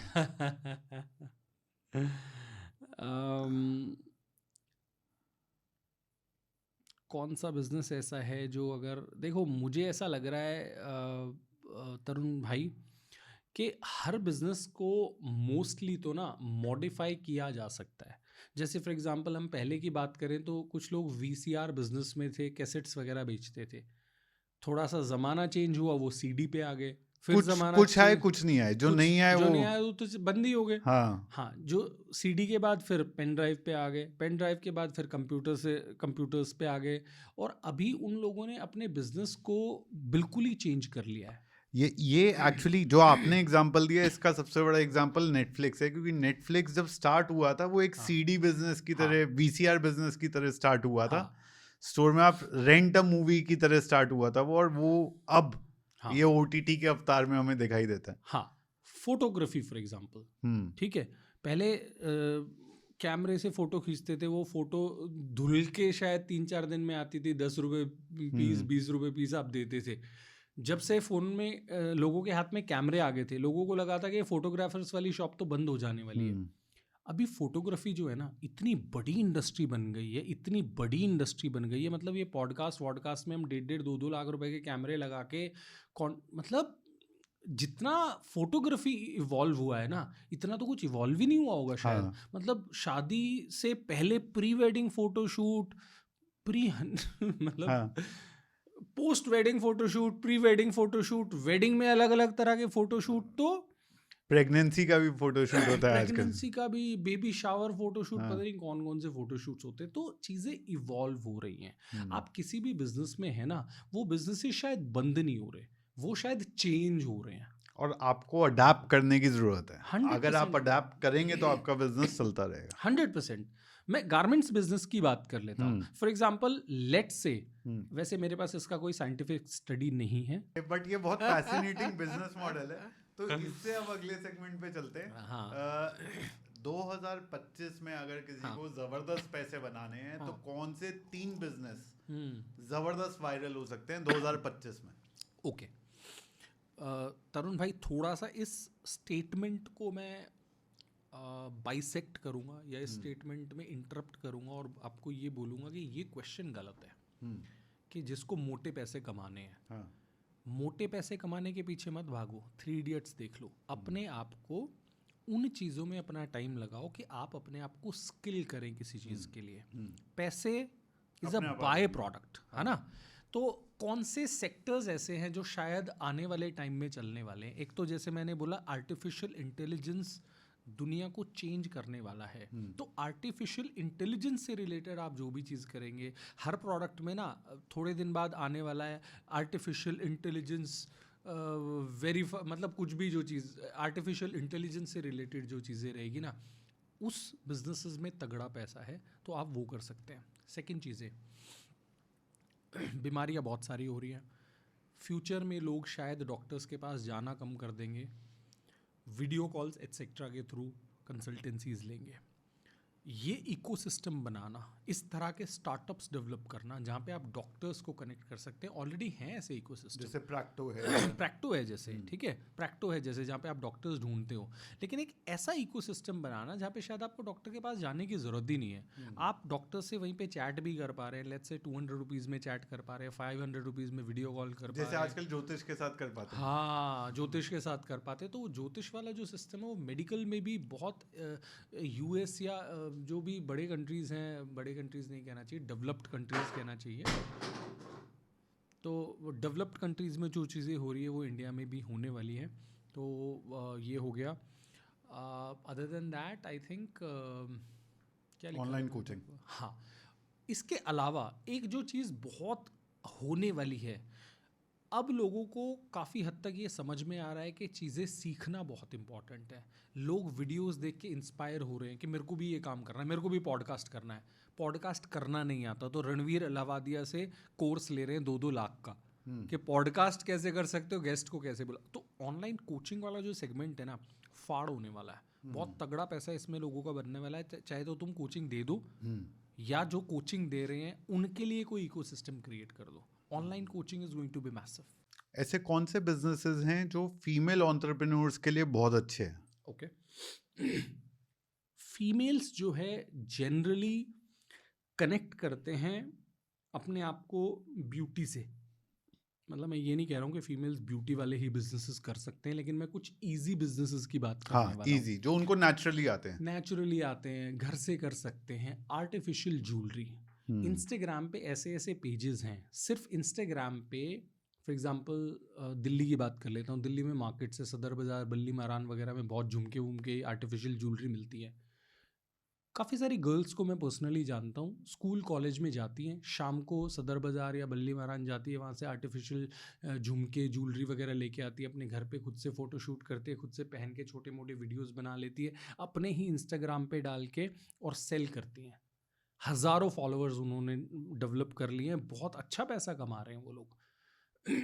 आर्टिफिशियल ज्वेलरी की बात होगी। हैंड बैग्स, लेडीज़ बैग्स बहुत ज़्यादा परचेज करते हैं, जयपुरी बैग्स हो गया, लेदर बैग्स हो गया, ब्रांडेड भी खरीदते हैं, पोटली वोटली हो गया। फिर से वही बात है, दिल्ली की अगर एग्जांपल लूँ मैं, तो दिल्ली में क्या नाम है मार्केट का, अम, दिल्ली में नबी करीम मार्केट है। आप नबी करीम में चले जाओ, जो भी ये बैग्स है सारे वहीं पे मिलते हैं। वहाँ से गर्ल्स लेके आ रही है, फ़ोटो खींच के इंस्टाग्राम पे बेच रही है और तगड़े पैसे कमा रही है, फॉलोअर्स भी बन रहे हैं, एंटरप्रेन्योरशिप भी कर पा रही है। आर्टिफिशियल प्लांट्स का जो मैंने बिजनेस की बात की थी, और जो ये मैं मार्केट्स आपको बता रहा हूँ ना, ये जानबूझ के मैं आपको लाल किला के 2-3 किलोमीटर के अंदर की ही मार्केट बता रहा हूँ। ये मार्केट्स बहुत दूर नहीं है, मतलब दिल्ली का जो हब है वहीं पे ये सारी मार्केट्स है। आप इजीली जाके वहाँ से परचेज करके इंस्टाग्राम के थ्रू भी सेल कर सकते हैं। और एक इंटरेस्टिंग चीज़ तरुण भाई, ये जो चीज़ें मैंने आपको बताई है ना, इन सब की शेल्फ लाइफ अच्छी है, एक्सपायर नहीं होती है। तो आप माल लेकर के अगर रखा भी जाता है तो भी आप उसको 3 महीने नहीं भी बिका ना झुमका तो नया ही रहेगा, 3 महीने बैग नहीं भी बिका ना तो नया ही रहेगा, एक्सपायर होने वाली चीज़ नहीं है। दूसरी चीज़, सेट्स वाली चीज़ें नहीं है, ऐसा नहीं है स्मॉल मीडियम लार्ज सारा लाना पड़ेगा और कस्टमर साइज। इसलिए मैंने ये बिजनेस आपको फीमेल्स के लिए चूज करके बताया, इजी टू डू है और इन्वेंट्री फंसने का खतरा कम है। इन्वेंट्री फंसने का खतरा कम है। आप 1000, 2000, 5000 से शुरू कर सकते हो, जो कि बहुत ही मिनिमम अमाउंट है। फिर धीरे धीरे बिजनेस, मैं बहुत सारी गर्ल्स को ऐसे जानता हूँ, 1000, 2000 से शुरू किया था, कॉलेज के बाद शाम को कर रहे थे, अब मज़ा आ गया, अब कॉलेज के बाद उन्होंने प्लेसमेंट ड्राइव पे ही नहीं गए। क्यों नहीं गए? एंटरप्रेन्योर बन गए भाई। 1,50,000 रुपये शुरू में ही कमा रहे हैं, बाद में तो अच्छा कमाएंगे। इंस्टाग्राम या जो भी सोशल मीडिया प्लेटफॉर्म्स हैं, उसमें जैसे जैसे आप पुराने होते हो धीरे धीरे फॉलोअर्स ऐड ही होते हैं, और बाद में जो ग्रोथ होता है वो एक्सपोनेंशियल होता है। तो अच्छा पैसा कमा रही हैं फीमेल्स। और मैं तो ये बोलूँगा कि इसमें, हालांकि ये बिजनेस फीमेल्स के लिए मैंने रेकमेंड किया है, लेकिन ये तो कोई भी कर सकता है। कोई भी कर सकता है। एक मेरे दिमाग में सवाल है, और क्योंकि आप जो है रिटेल का बिजनेस चला रहे हो, वर्किंग कैपिटल को बेस्ट यूटिलाइज करने का, क्योंकि माल आपको उठाना पड़ता है, उसका पेमेंट करना पड़ता है, जब बिकेगा तो पेमेंट आएगा, उसके बीच का जो साइकिल है उसको बेस्ट मैनेज करने का हैक क्या है? पेमेंट्स, वर्किंग कैपिटल, इनमें जो फेलियर्स लोगों के होते हैं उसका रीज़न होता है उनके पास एनुअल ऑपरेटिंग प्लान नहीं होता है। एनुअल ऑपरेटिंग प्लान, जिसको AOP कहते हैं मैनेजमेंट टर्म्स में कॉमनली नोन, वो व्यापारियों के पास नहीं होता है। मैं आपको डिटेल में समझा देता हूँ एनुअल ऑपरेटिंग प्लान क्या है। जितने भी लोग इस वीडियो को देख रहे हैं ना, अगर अपने बिजनेस में एनुअल ऑपरेटिंग प्लान इम्प्लीमेंट कर देंगे ना, मैं आपकी डायरी में लिख के दे देता हूँ, अगर उनके बिजनेस में एक्सपोनेंशियल ग्रोथ ना आ जाए, अगर उनके बिजनेस में वर्किंग कैपिटल की प्रॉब्लम ख़त्म ना हो जाए ना, तो मेरे को आके बोल दें। Annual operating plan is extremely critical है क्या, वो समझा देता हूँ। आप अपनी टीम के साथ बैठ के, अगर आपके पास टीम है, नहीं भी है तो आप बैठ के ये प्लॉट करते हैं कि इस महीने मेरी सेल फॉर एग्जांपल 10 लाख की हो रही है, या मैं प्रिडिक्ट कर रहा हूँ 10 लाख की होगी, अगले महीने मेरी सेल का टारगेट क्या है, उससे महीने मेरी सेल का टारगेट क्या है। ये चीज़ें आप कैसे प्लॉट करते हो? आप पास्ट एक्सपीरियंसेस से प्लॉट करते हो। पिछले साल आप देखोगे सितंबर में मेरी इतनी सेल हुई थी, इस साल सितंबर में इतनी सेल होनी है। आपने प्लॉट कर लिया पूरे साल का annual operating sale, annual revenue आपने प्लॉट कर लिया, इतना होना है। अब आप ये देखोगे कि मेरे ग्रॉस मार्जिन्स कितने हैं। फॉर एग्जांपल लेट्स से हमारे ग्रॉस मार्जिन है 40%, तो अगर मेरी 10 करोड़ की सेल होनी है साल में, तो 40% मेरा ग्रॉस मार्जिन है, तो 60% मेरे को पैसा देना है, कॉग्स में डालना पड़ेगा, जो मैं माल बेचने वाला हूँ। तो 10 करोड़ की सेल है तो 6 करोड़ का मेरे को माल देना है, बचा मेरा 4 करोड़। अब 4 करोड़ में से मेरा रेंटल कितना है, 4 करोड़। तो आपको एक सिंपल सा एक्सेल मेंटेन करना है। आप गूगल पे जाके लिखोगे भी ना एनुअल ऑपरेटिंग प्लान सैंपल्स, आपके पास आ जाएगा। मेरा मंथली रेंटल कितना होने वाला है, मंथली इलेक्ट्रिसिटी कितना होने वाला है, स्टाफ के एक्सपेंसेस कितने होने वाले हैं, ऑटो कैलकुलेट करके एक्सेल आपको दिखाता रहेगा कि आपका मंथली प्रॉफिट इतना होने वाला है। फिर आप क्या ट्रैक करो, भाई मैंने नवंबर की सेल 12 लाख प्रिडिक्ट की थी, लेकिन मेरी सेल 9 लाख हुई है, तो मेरे को एक्सपेंसेस भी रिड्यूस करने पड़ेंगे। अब कौन सा मैं एक्सपेंस रिड्यूस कर सकता हूँ? फॉर एग्जांपल मैंने प्रिंटर लेने का प्लान किया था, इसको नेक्स्ट मंथ लेंगे भाई। हो क्या रहा है, आप चीज़ें प्लान कर रहे हो, प्लान के बाद आप उसको रिवाइज करके देख रहे हो कि प्लान के हिसाब से चल रही है कि नहीं चल रही है। अगर नहीं चल रही है तो आप अपने एनुअल ऑपरेटिंग प्लान को चेंज करोगे, अमेंड करोगे। ये लोग नहीं करते हैं। तो जब आपका कोई प्लान ही नहीं है, तो पैसा फंसेगा। अभी क्या हो रहा है, यहाँ से पैसा आया उस व्यापारी को दे दिया, वहां से आया तो इसको दे दिया, एक भी पेमेंट आप भूल गए 2.5 लाख की किसी को करनी तो आप फंस गए। ये प्रॉब्लम है। Annual operating plan is the game changer. Small businesses इसको इम्प्लीमेंट करें। अगर किसी को कोई क्वेश्चन है तो कमेंट बॉक्स में पूछ लें, या मेरा चैनल का शायद आप लिंक लोगों को देने वाले हो हाँ, सब्सक्राइब इसमें करने मैं के लिए। डिस्क्रिप्शन में डाल दूंगा, राइज विद राहुल चैनल का लिंक है। हाँ, तो वहाँ से मुझे फ्री में रीच आउट कर ले और फ्री में उनको इसमें मैं हेल्प कर सकता हूँ। But annual operating plan is the key. ऐसा कौन से कुछ बिजनेसेस हैं, क्योंकि बहुत लोग हैं जो जॉब से बिजनेस में जाना चाहते हैं लेकिन उनको डर लगता है, ऐसे कौन से बिजनेस हैं जो आप जॉब में रहते रहते स्टार्ट कर सकते हो कम से कम, और अगर कुछ चल जाए तो फिर शिफ्ट कर सकते हो? तरुण भाई, मेरा मानना ये है कि हर बिजनेस को छोटे स्केल से शुरू किया जा सकता है। कुछ एक्सेप्शंस तो ऑब्वियसली है, मतलब घर पे आप बाइक्स नहीं बना सकते, गाड़ियाँ नहीं बना सकते, लेकिन जो मोस्टली है, लेट्स से हम रेस्टोरेंट की बात कर लेते हैं। मैं जॉब कर रहा हूँ, लेट्स से मेरी 10 to 7 की शिफ्ट है, शाम का टाइम मेरे पास फ्री रहता है। जनरली अब लोग मोस्टली 5 days वर्किंग एनवायरनमेंट में काम कर रहे हैं, और जो भी रिटेल का डेटा आ रहा है ना, उसमें ये पता चल रहा है कि 40% सेल्स जो है ना वो सैटरडे और संडे को हो रहे हैं। तो आपके पास 40% जो सेल हो रहे हैं उस दिन तो आप खाली हो, और मान लो 10 से 7 आप काम कर रहे हो। मैं उन्हीं लोगों की बात कर रहा हूँ जो 10 से 7 काम कर रहे हैं। कुछ लोगों की शिफ्ट्स अलग भी हैं। 10 बजे से 7 बजे तक आप काम कर रहे हो, आपके पास इवनिंग आवर्स हैं, 2 घंटे आप उसमें दो। कपिल शर्मा शो थोड़े दिन मत देखो, बिग बॉस वाले बकवास थोड़े दिन मत देखो, अपने करियर पे फोकस करो। अब तुम्हें जिंदगी में मजे चाहिए तो तुम ले लो, लेकिन लॉन्ग टर्म में अच्छे वाले मजे चाहिए तो मेहनत कर लो। शाम का जो 2-3 घंटे का टाइम है उस दिन मार्केट में जाओ और मार्केटों में घूमो।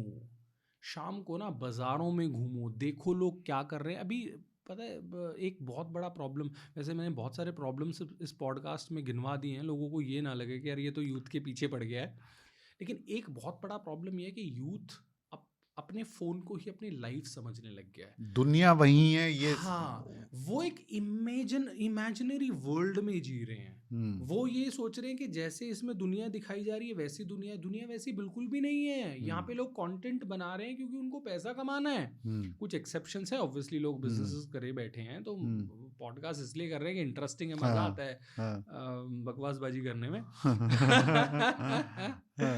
तो आपके पास इवनिंग का टाइम है, 7 बजे ऑफिस से आगे 2 घंटे मार्केट में जाके देखो लोग कर क्या रहे हैं, क्या बेच रहे हैं, क्या स्टार्टअप्स कर रहे हैं। अपने आप को लिंक करने की कोशिश करो कि इनमें से कौन सी चीज़ें ऐसी है जो मैं भी कर सकता हूँ। बहुत सारी चीज़ें ऐसी होंगी। फिर आप होलसेल मार्केट्स में जाओ, होलसेल मार्केट्स को एक्सप्लोर करो। आपने देखा होगा रिटेल मार्केट में, फॉर एग्जांपल ये लैंप है, ये लैंप 1000 रुपये का मिल रहा होगा, वहाँ पे ये लैंप 600 रुपये का होगा। बिल्कुल ऐसे ही बिजनेसेस दिमाग में आते हैं, अरे यार ये चीज़ तो साला वहाँ पे लाइन लग के बिक रही थी, यहाँ पे मिलती है। हाँ, तो आपने वो गैप आइडेंटिफाई कर दिया। हाँ, आप आइडियली बिजनेस की बात करें तो क्या है, सामान लाके सामान बेचना है ना। तुमने कोई माल बिकते हुए देखा 2000 रुपए का, और आप होलसेल मार्केट में चले गए, आपने देखा ये तो यहाँ 800 का मिल रहा है, 1200 का प्रॉफिट है, दुकान खोलूंगा 50 पीस बेच लूंगा, इतना किराया रहेगा, इतना स्टाफ करेगा, ये तो बिजनेस बन गया मॉडल। बन गया मॉडल। नहीं, मैं ऐसे मॉडल नहीं बनाऊंगा। मैं मॉडल पता है कैसे बनाऊंगा, मैं तो इंस्टाग्राम पे देख के 2300 रुपए का कोर्स खरीदूंगा और तब मॉडल बनाऊंगा।